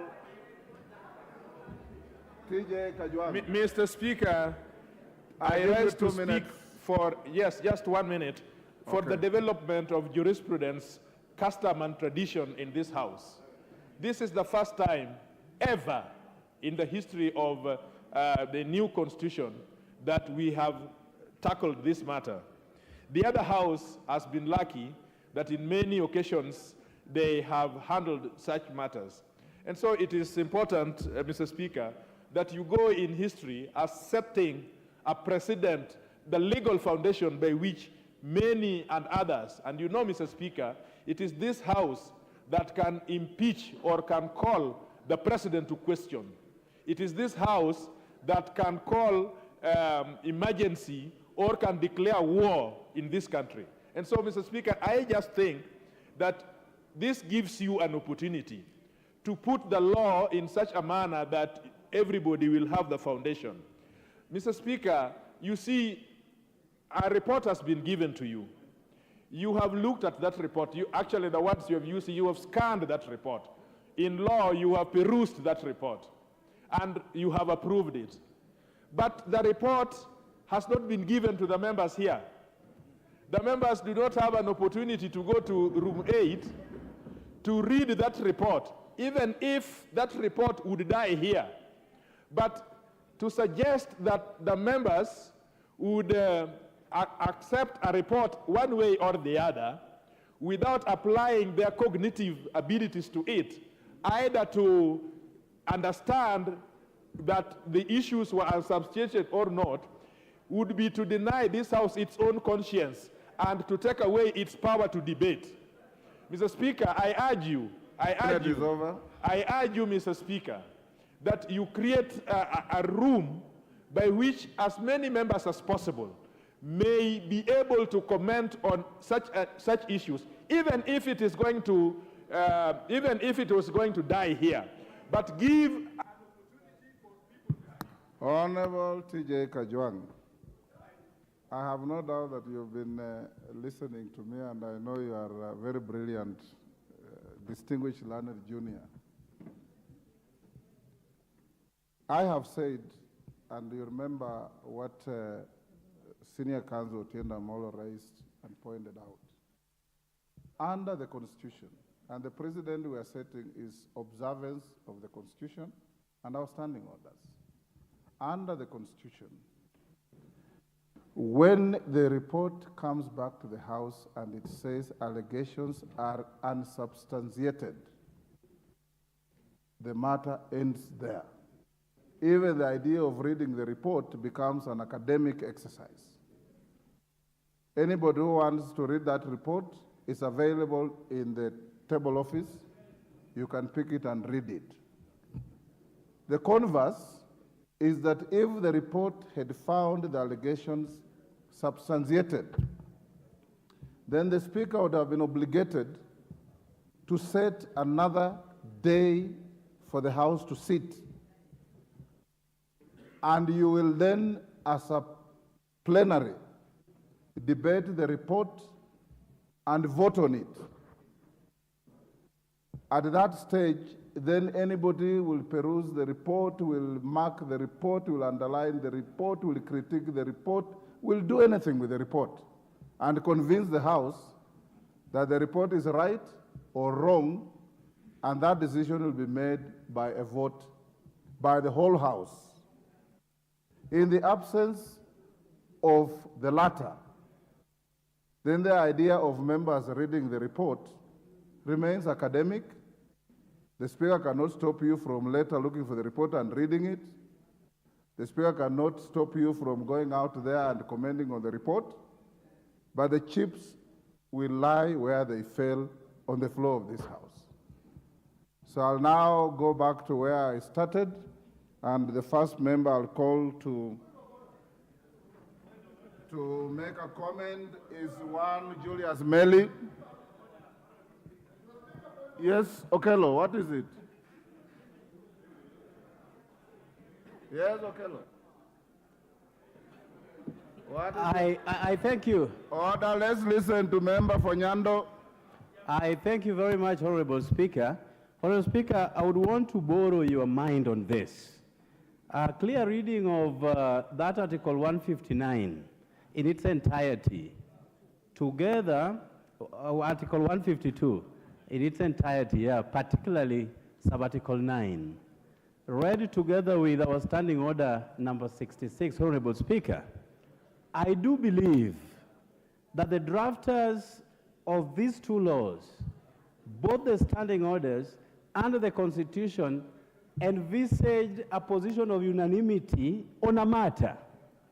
Honorable Speaker, in a situation where there is division, there is a minority view, there is no unanimous decision arrived at, Honorable Speaker, that was not envisaged when this was being written, Honorable Speaker.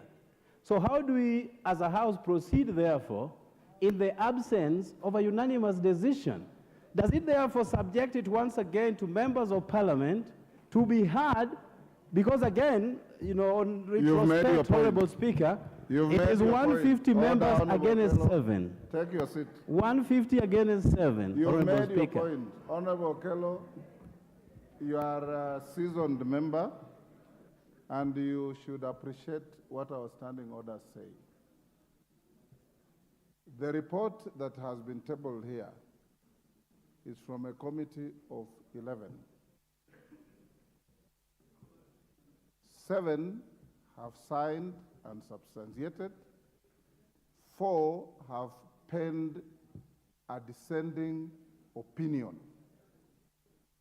From our standing orders, the committee cannot bring to the House 2 reports. It is 1 report with a dissenting opinion.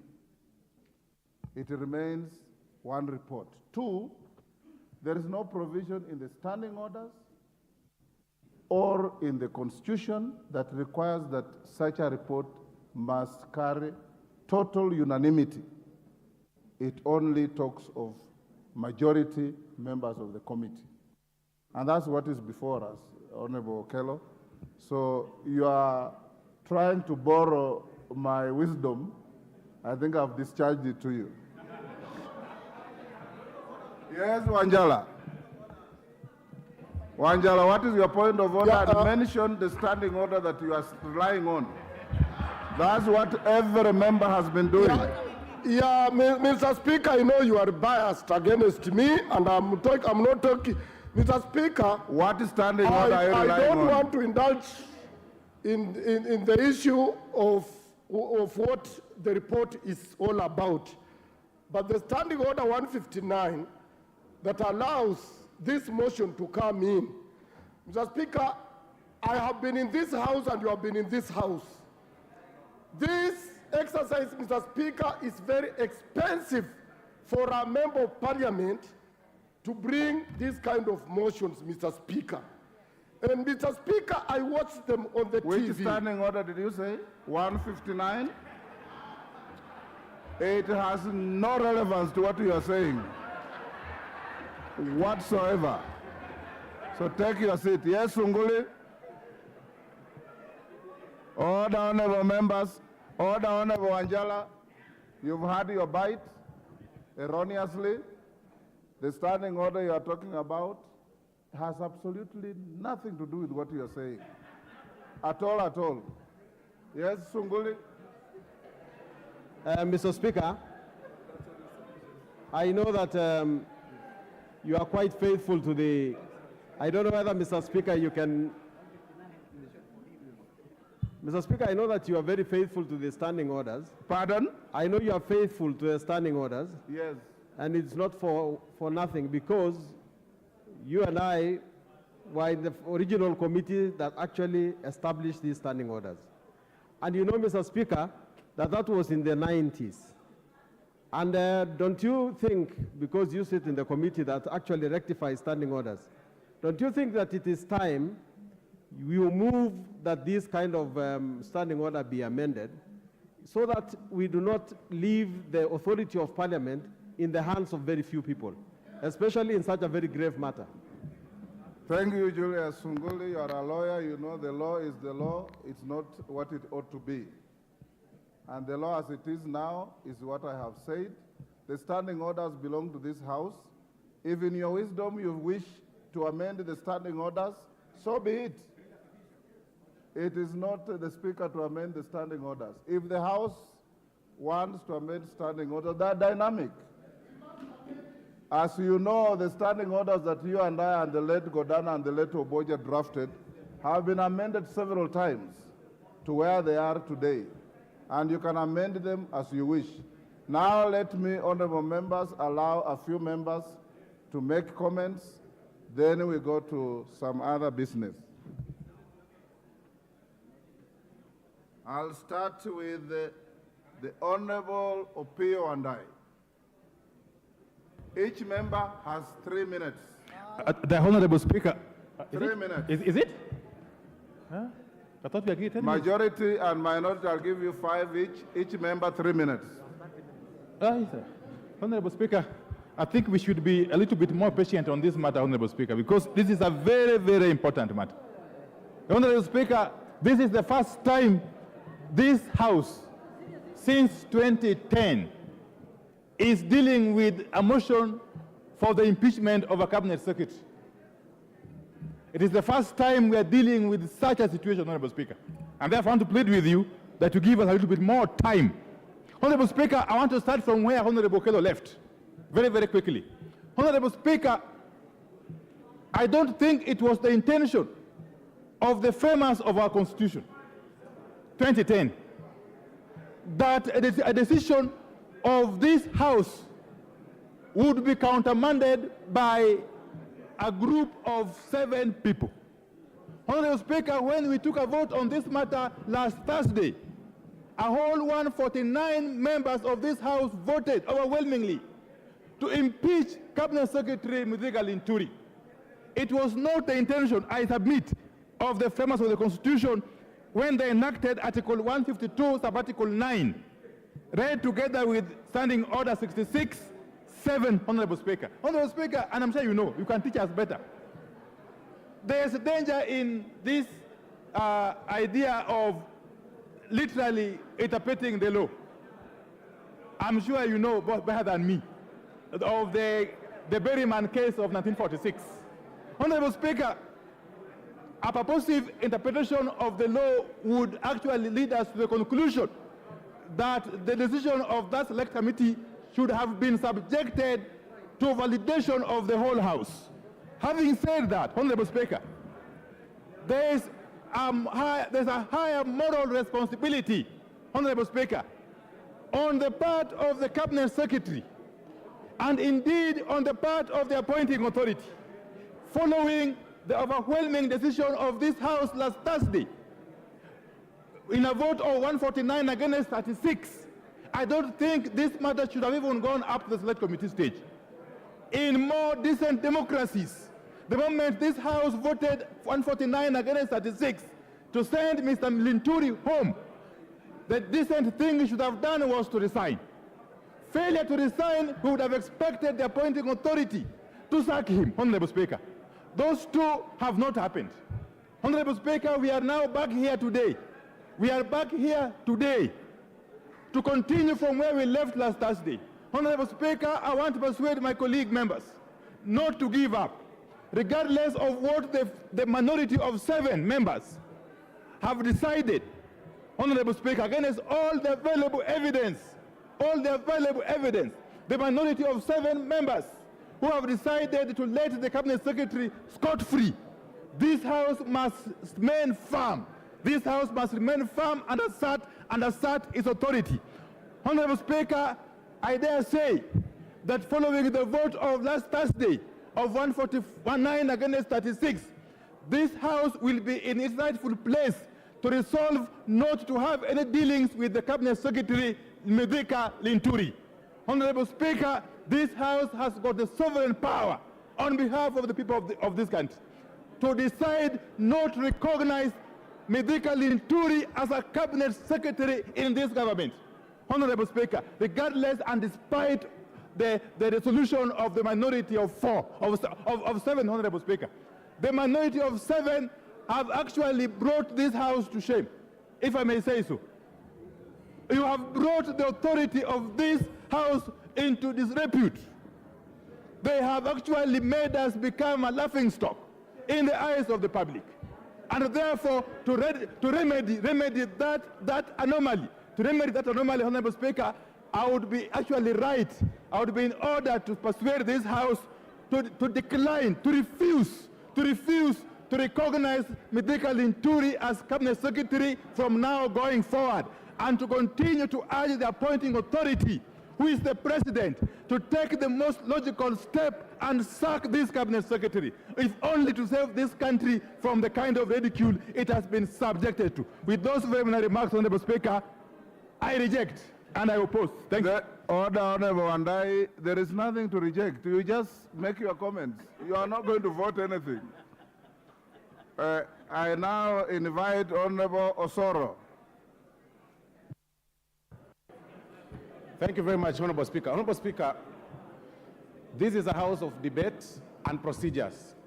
And I dare say, Honorable Speaker, that this is a granary of wisdom, where every profession is actually represented here. We have experienced lawyers of the advocates of the High Court.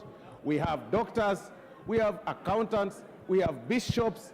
We also have the wannabe men of cloth. Could be the, I think Honorable Junet qualifies to be a sheikh. So this is a house where people are drawn from different professions and very experienced in different fields. Honorable Speaker, this is also a house, once one debates, must agree that it is a house where the majority will have their way and minority will have their say. When this motion was brought before this House, Honorable Speaker, the majority had their way, as it were then. But the procedures took center stage thereafter. After the majority had their way, the procedures were followed.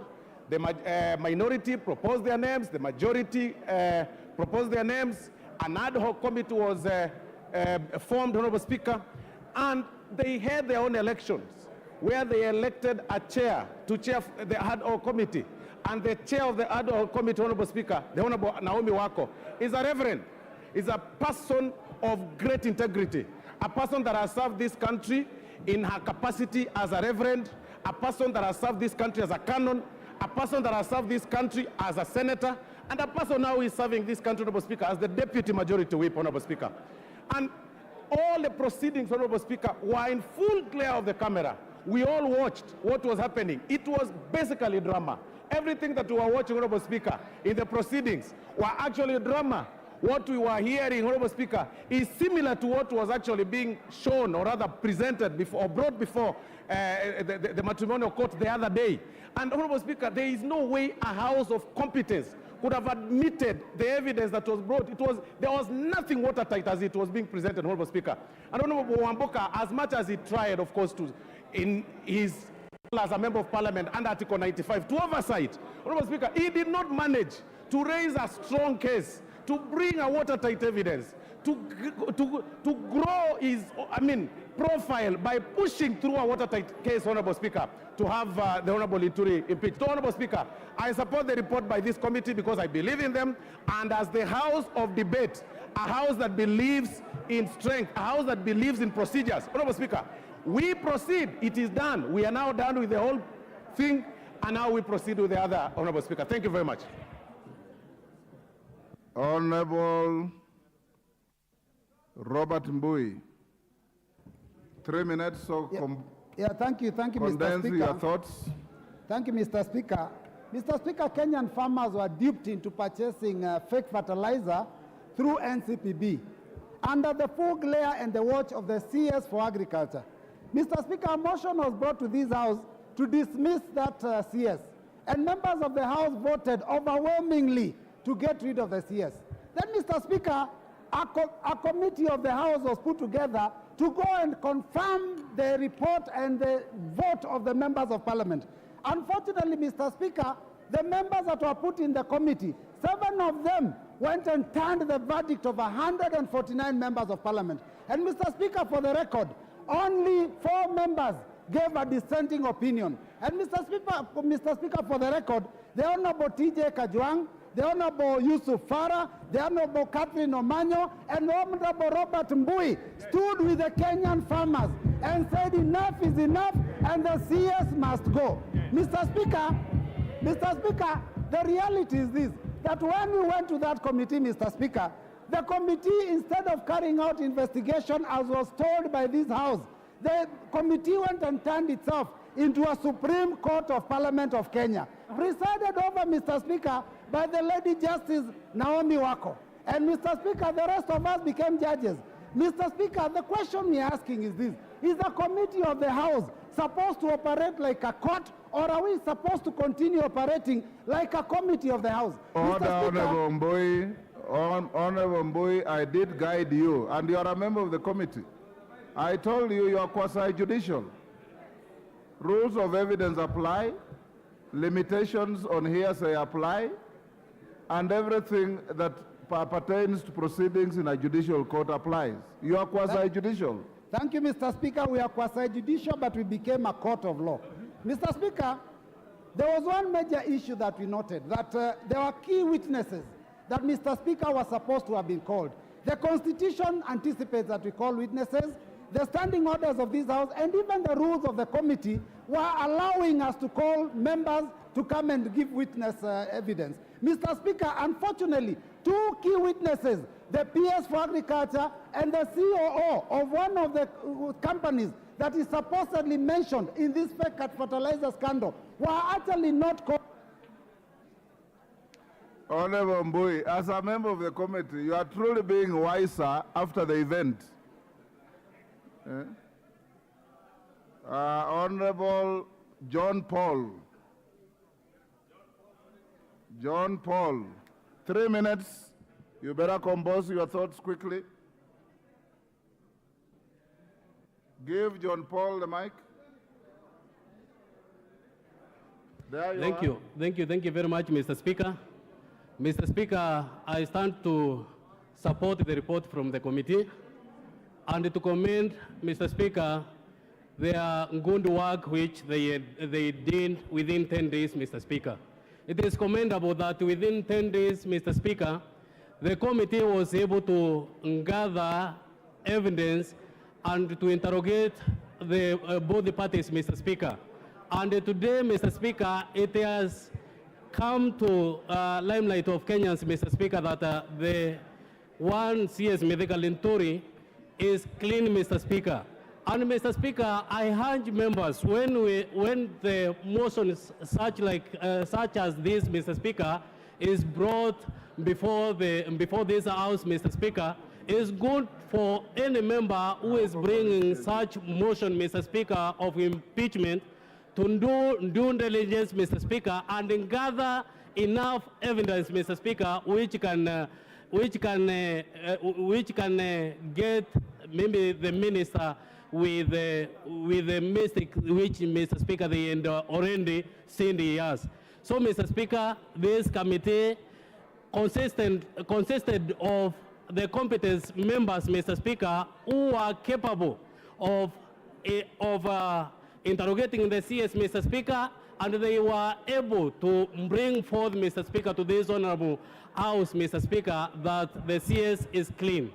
Mr. Speaker, it should also be noted that when impeachment motion is brought in this House, it should not be brought, Mr. Speaker, with perception that maybe because maybe a person has a bad name or maybe the look of that person, Mr. Speaker, that person maybe qualifies to be impeached. So my advice to the CS Agriculture, Mr. Speaker, is that he should stand firm, do work to the Kenyans, Mr. Speaker, so that the Kenyans can have enough food, Mr. Speaker. The work he is doing currently is doing good. Thank you, Mr. Speaker, and I beg to support this report. Thank you. Irene Mayaka, 3 minutes. Thank you, Honorable Speaker. Honorable Speaker, I also stand here to express my complete disappointment that 7 honorable members averted the will of so many other members of this House. And Honorable Speaker, I am actually really disappointed on behalf of the farmers of not only Nyamira, but the whole of Kenya. Honorable Speaker, Article 153 of our Constitution is very clear that the CS is accountable individually and collectively to the President of this country. And in so doing, Honorable Speaker, it also says that the Honorable CS is stopped from not taking accountability when anything goes wrong in his ministry.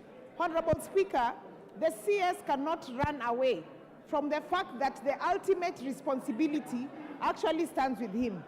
Honorable Speaker, I watched the proceedings of the committee, and one of the things that really caught my eye is when the CS proudly demonstrated to the committee of the positive things that he has done for that particular ministry. But the same CS refuses to take responsibility when one thing goes wrong in his ministry. Honorable Speaker, if you look at Article 201 of our Constitution, it clearly says that public money shall be spent prudently and responsibly.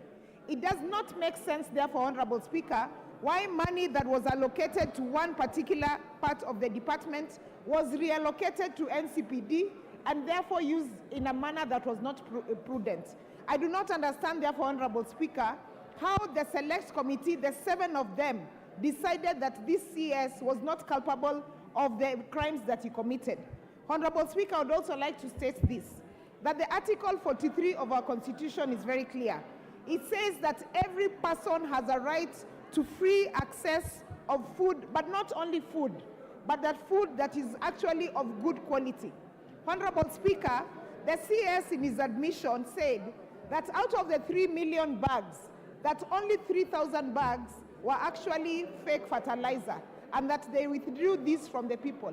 But Honorable Speaker, that is not taking enough responsibility for a fault like that. Because Honorable Speaker, what if this particular... Your time is up, Honorable Mayaka. Dr. Mutunga.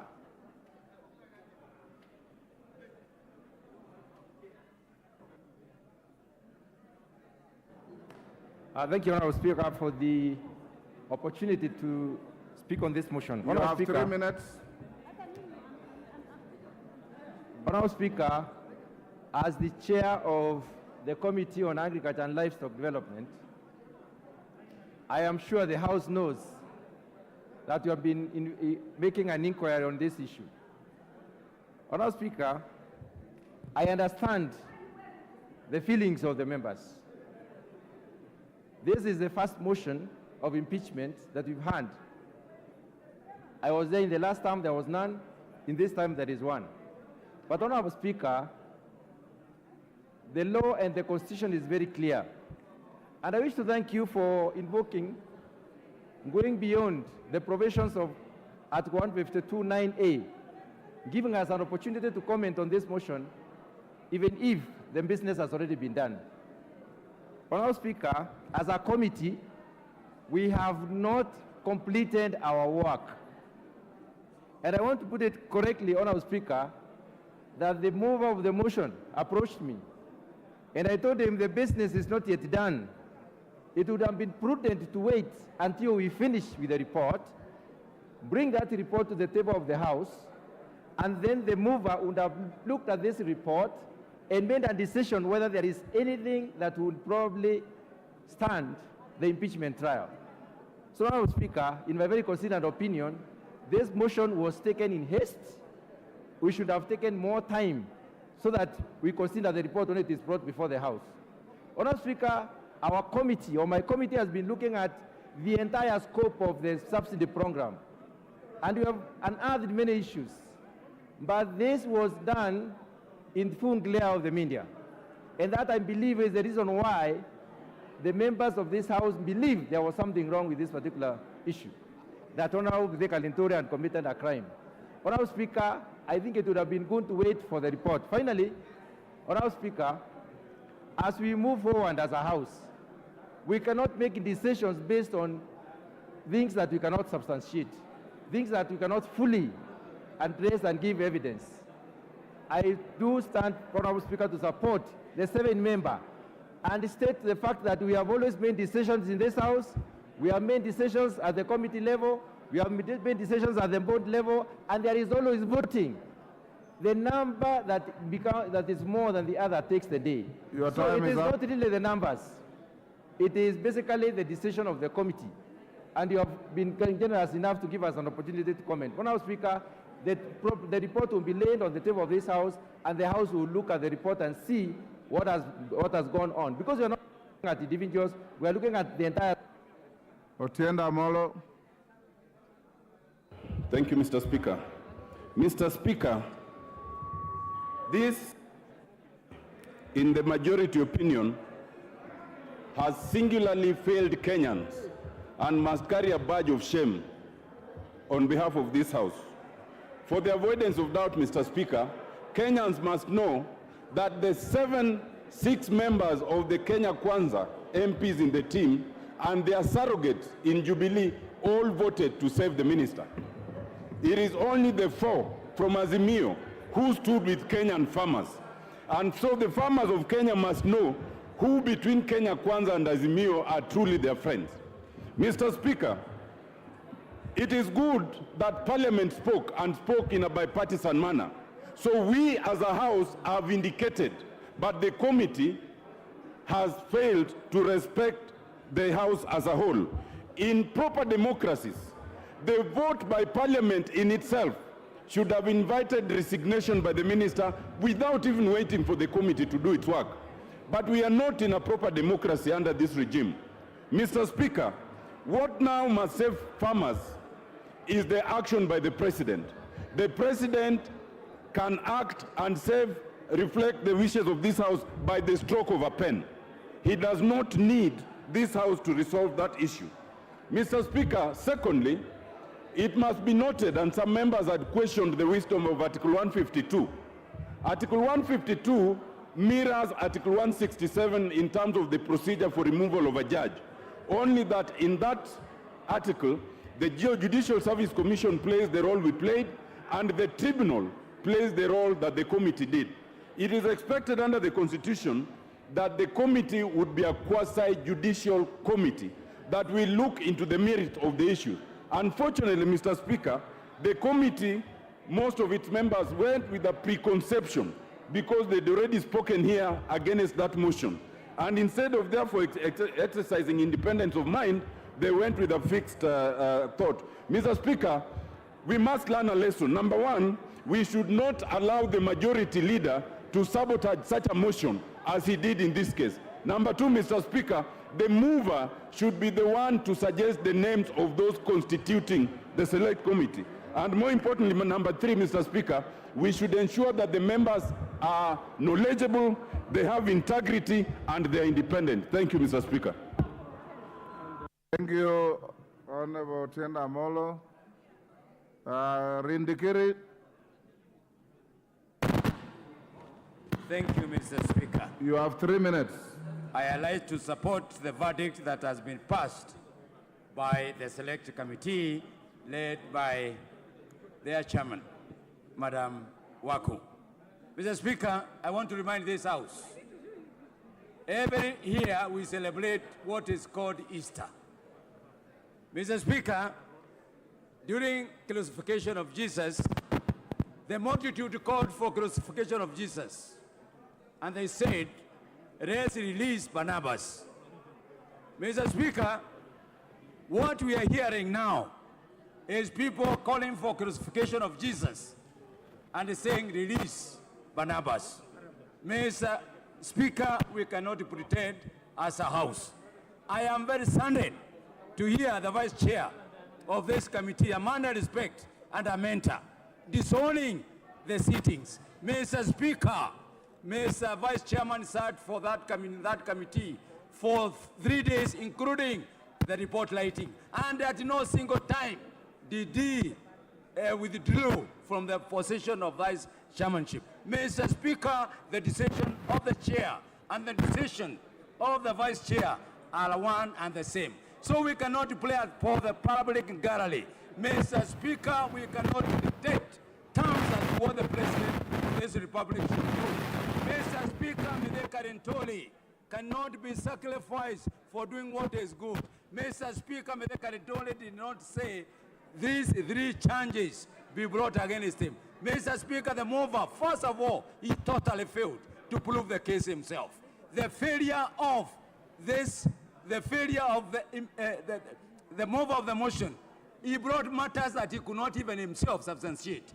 He went ahead to call for evidence support, calling the PS, calling the MD of Care Chemicals. Mr. Speaker, he was looking for evidence. He should have sought for good evidence before proceeding to bring the motion in Parliament. So, Mr. Speaker, let's abide by the rules of Parliament. Let's abide by the rules that we have set ourselves. Mr. Speaker, it is a shame to play for the public gallery to sacrifice one person who has a track record of good performance in this country. And Mr. Speaker, we shall not listen to the public. We shall listen to the rules of this Parliament. I thank you, Mr. Speaker. Thank you. Junaid Mohammed. Yes.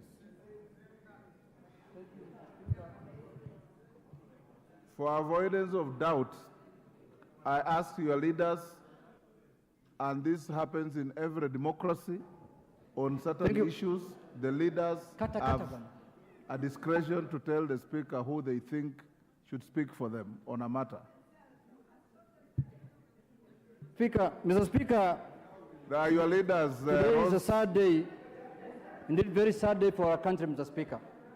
Mr. Speaker, it is for sure that this was not the expectations of the Kenyan people today.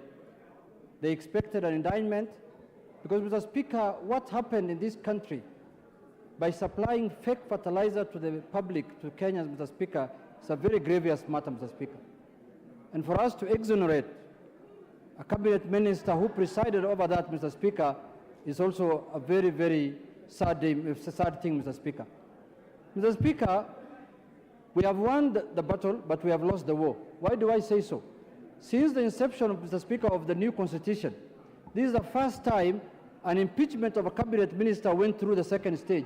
After collection of the signature, approval of the Speaker, and then it went through the House and went to the committee. I remember in the earlier 2 parliaments, Mr. Speaker, it never used to go past the tabling of the motion, Mr. Speaker.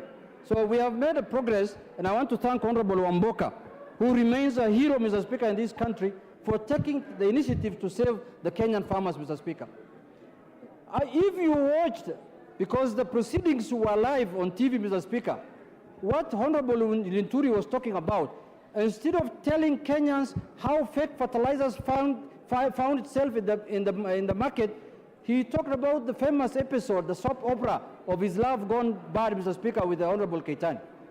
Mr. Speaker, if we continue like this, then in the national holidays, when people are given honors, Mr. Speaker, we should add corruption as one of the honors that is awarded, Mr. Speaker. Corruption should now become a badge of honor in this country, Mr. Speaker. How can this House preside over a committee report that has turned the wheel of 49 members upside down, Mr. Speaker? And they know very well the mood of the House was that they want the minister impeached. Now, it is now the responsibility of the appointing authority to sack that minister as early as this afternoon, Mr. Speaker. Lastly, Mr. Speaker, if we were in mature democracy, this cabinet secretary will have resigned long time ago, Mr. Speaker. He will not have been in office by now. He should have left the office, and because he has no moral authority to serve Kenyans anymore, Mr. Speaker. Mr. Speaker, this parliament cannot be used as a rubber stamp, the way I see it happening today. If the fake fertilizer thing has gone the way it is going today, then fake medicine will go through, fake water will go through, fake everything will go through in this country, and the people who are going to suffer in this country, Mr. Speaker, is the Kenyan people, Mr. Speaker.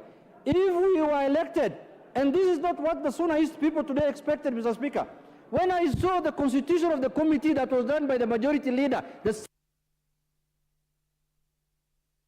Ichungwa, give him 2 seconds. Mr. Speaker, when I saw the constitution of the committee that was done by the majority leader, the 7 members from his side, I knew This is an exercise in futility. I knew the matter is dead on arrival. I could see the faces there. I know them. I have been in this corridor. I have been in this parliament long enough. I have operated in this corridor of this parliament. I knew this fait accompli. No report, nothing useful will come out of the committee. Thank you very much. I submit to the Speaker. Kimani Ichung'wah. Thank you, Honorable Speaker. And I hear what the leader of the minority whip is saying. And it is true, Honorable Speaker, that if you have been here long enough, like the Honorable Junet Mohammed, and many others, including Robert Mbui, who was a member of this select committee, you would know then that impeachment of a cabinet secretary is not a matter that you vote and make a decision based on emotions. It's also not a matter that you decide based on whether you like somebody or you dislike them, or whether they answer your calls or reply to your texts. It is a matter that is based on the law. Honorable Speaker, the preliminary objections you had from the Honorable Otiende Amolo and the leader of minority speaks volumes to the issues that I was speaking to here last week. That one, we sought to impeach a cabinet secretary without duly considering the provisions of Article 152 of our Constitution, and especially so Article 152(7), and our standing orders from Standing Order 64 to 68.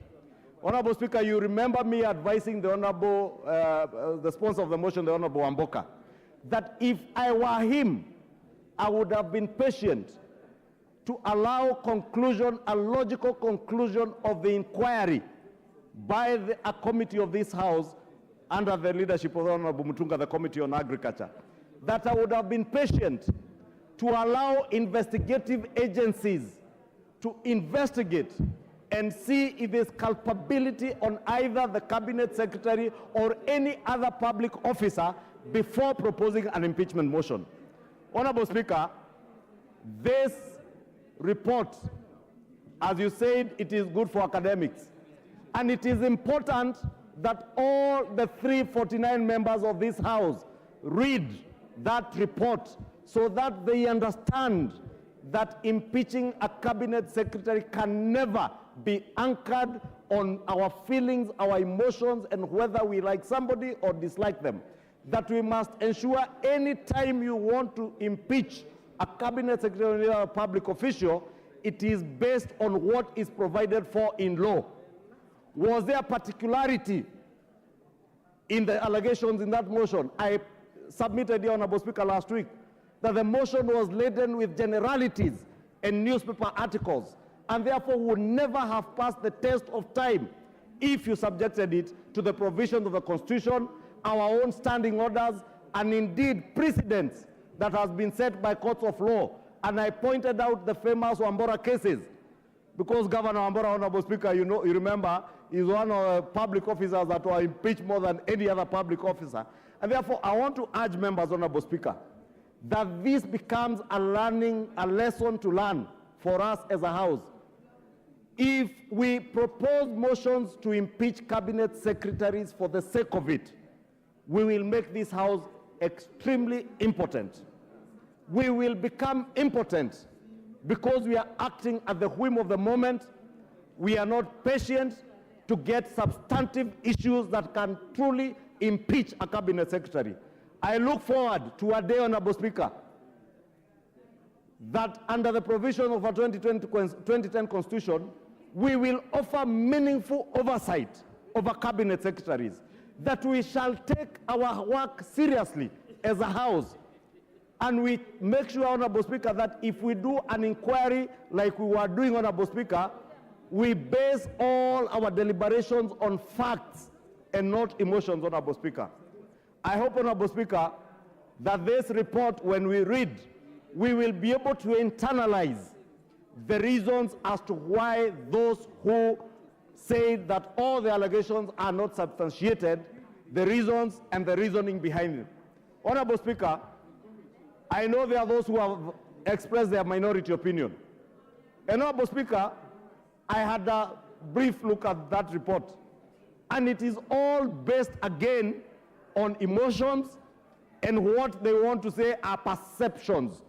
Honorable Speaker, the drafters of our constitution, including the Honorable Tiende Amolo, who drafted this constitution, should have then considered putting either under our values the question of perceptions, our national values, or probably part of the reasons under Article 152 of our Constitution as to why you would impeach a cabinet secretary, then you should have included perceptions.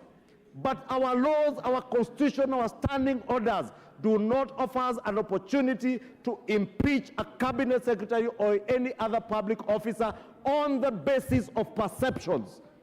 You may perceive somebody as dislikable, Honorable Speaker. You may perceive somebody as arrogant or as corrupt, but that is not provided for in the Constitution and in our laws. We are the lawmakers. We are the first people who should be the first defenders. Thank you, Honorable Speaker. I was saying, Honorable Speaker, we swear by the Bible and the Holy Quran when we take oath of office to defend the Constitution and the laws of this Republic, Honorable Speaker. We must always be at the forefront to defend the Constitution and the laws of our country, Honorable Speaker.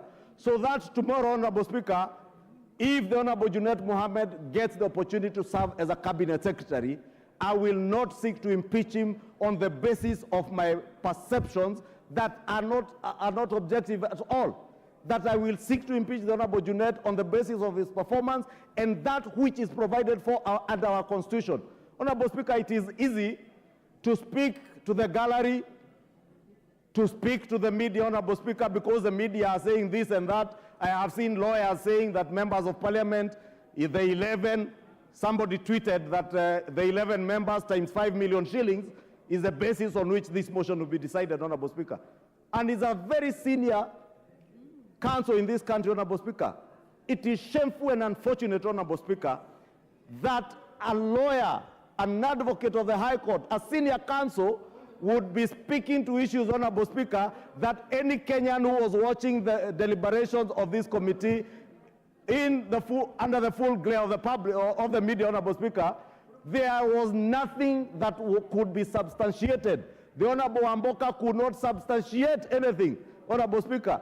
And therefore, as I commend the Honorable Wamboka for his fortitude and temerity even to be able to push through a motion he knew was dead on arrival, since he could not substantiate, was based on newspaper cuttings and all the other rumors you hear in town, Honorable Speaker, at least he had the fortitude to push it on to the end. Honorable Wamboka, please next time I would urge you, let us stick to what is provided for by our standing orders, our own laws, and the Constitution of the Republic. If we do that, Honorable Speaker, this House and indeed Parliament will have teeth to bite. Otherwise, if we abuse the provisions of our Constitution to just collect signatures and sign signatures and push, Honorable Speaker, in an attempt maybe to blackmail or intimidate cabinet secretaries, we shall be rendering this House impotent, and that will be the end of Parliament, Honorable Speaker. I pray to God and urge members that next time we want to impeach a cabinet secretary, let it be based on the law, the Constitution. Order, Majority Leader. Yes, Ocheng, what's the point of order? Mr. Speaker, I've been listening here to What's the point of order? Mr. Speaker, is it in order for the Majority Leader to keep on referring to Honorable Wamboka as if he made a mistake to bring this particular motion? Because all through his speech, that was insinuating that it was a mistake for Honorable Wamboka bring this motion, Mr. Speaker. Is it in order that he does that? First, I didn't understand it that way, and secondly, Honorable Wamboka made no mistake in exercising his right. Yes. And that's what Ichungwa said. All he said is that exercise much more care and bring more tangible evidence. That's what I heard him say. Yes. Order, honorable members. I promised five. It is done. I'll now call the next order. The matter is over. Call the next order. Your motion was spent. You moved, you replied. Yes. Next order. Order number 12, Committee of the Whole House. Order, honorable members, be upstanding. Honorable members,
in a world where challenges are as common as opportunities, there are those who dare to defy the odds. They are the entrepreneurs.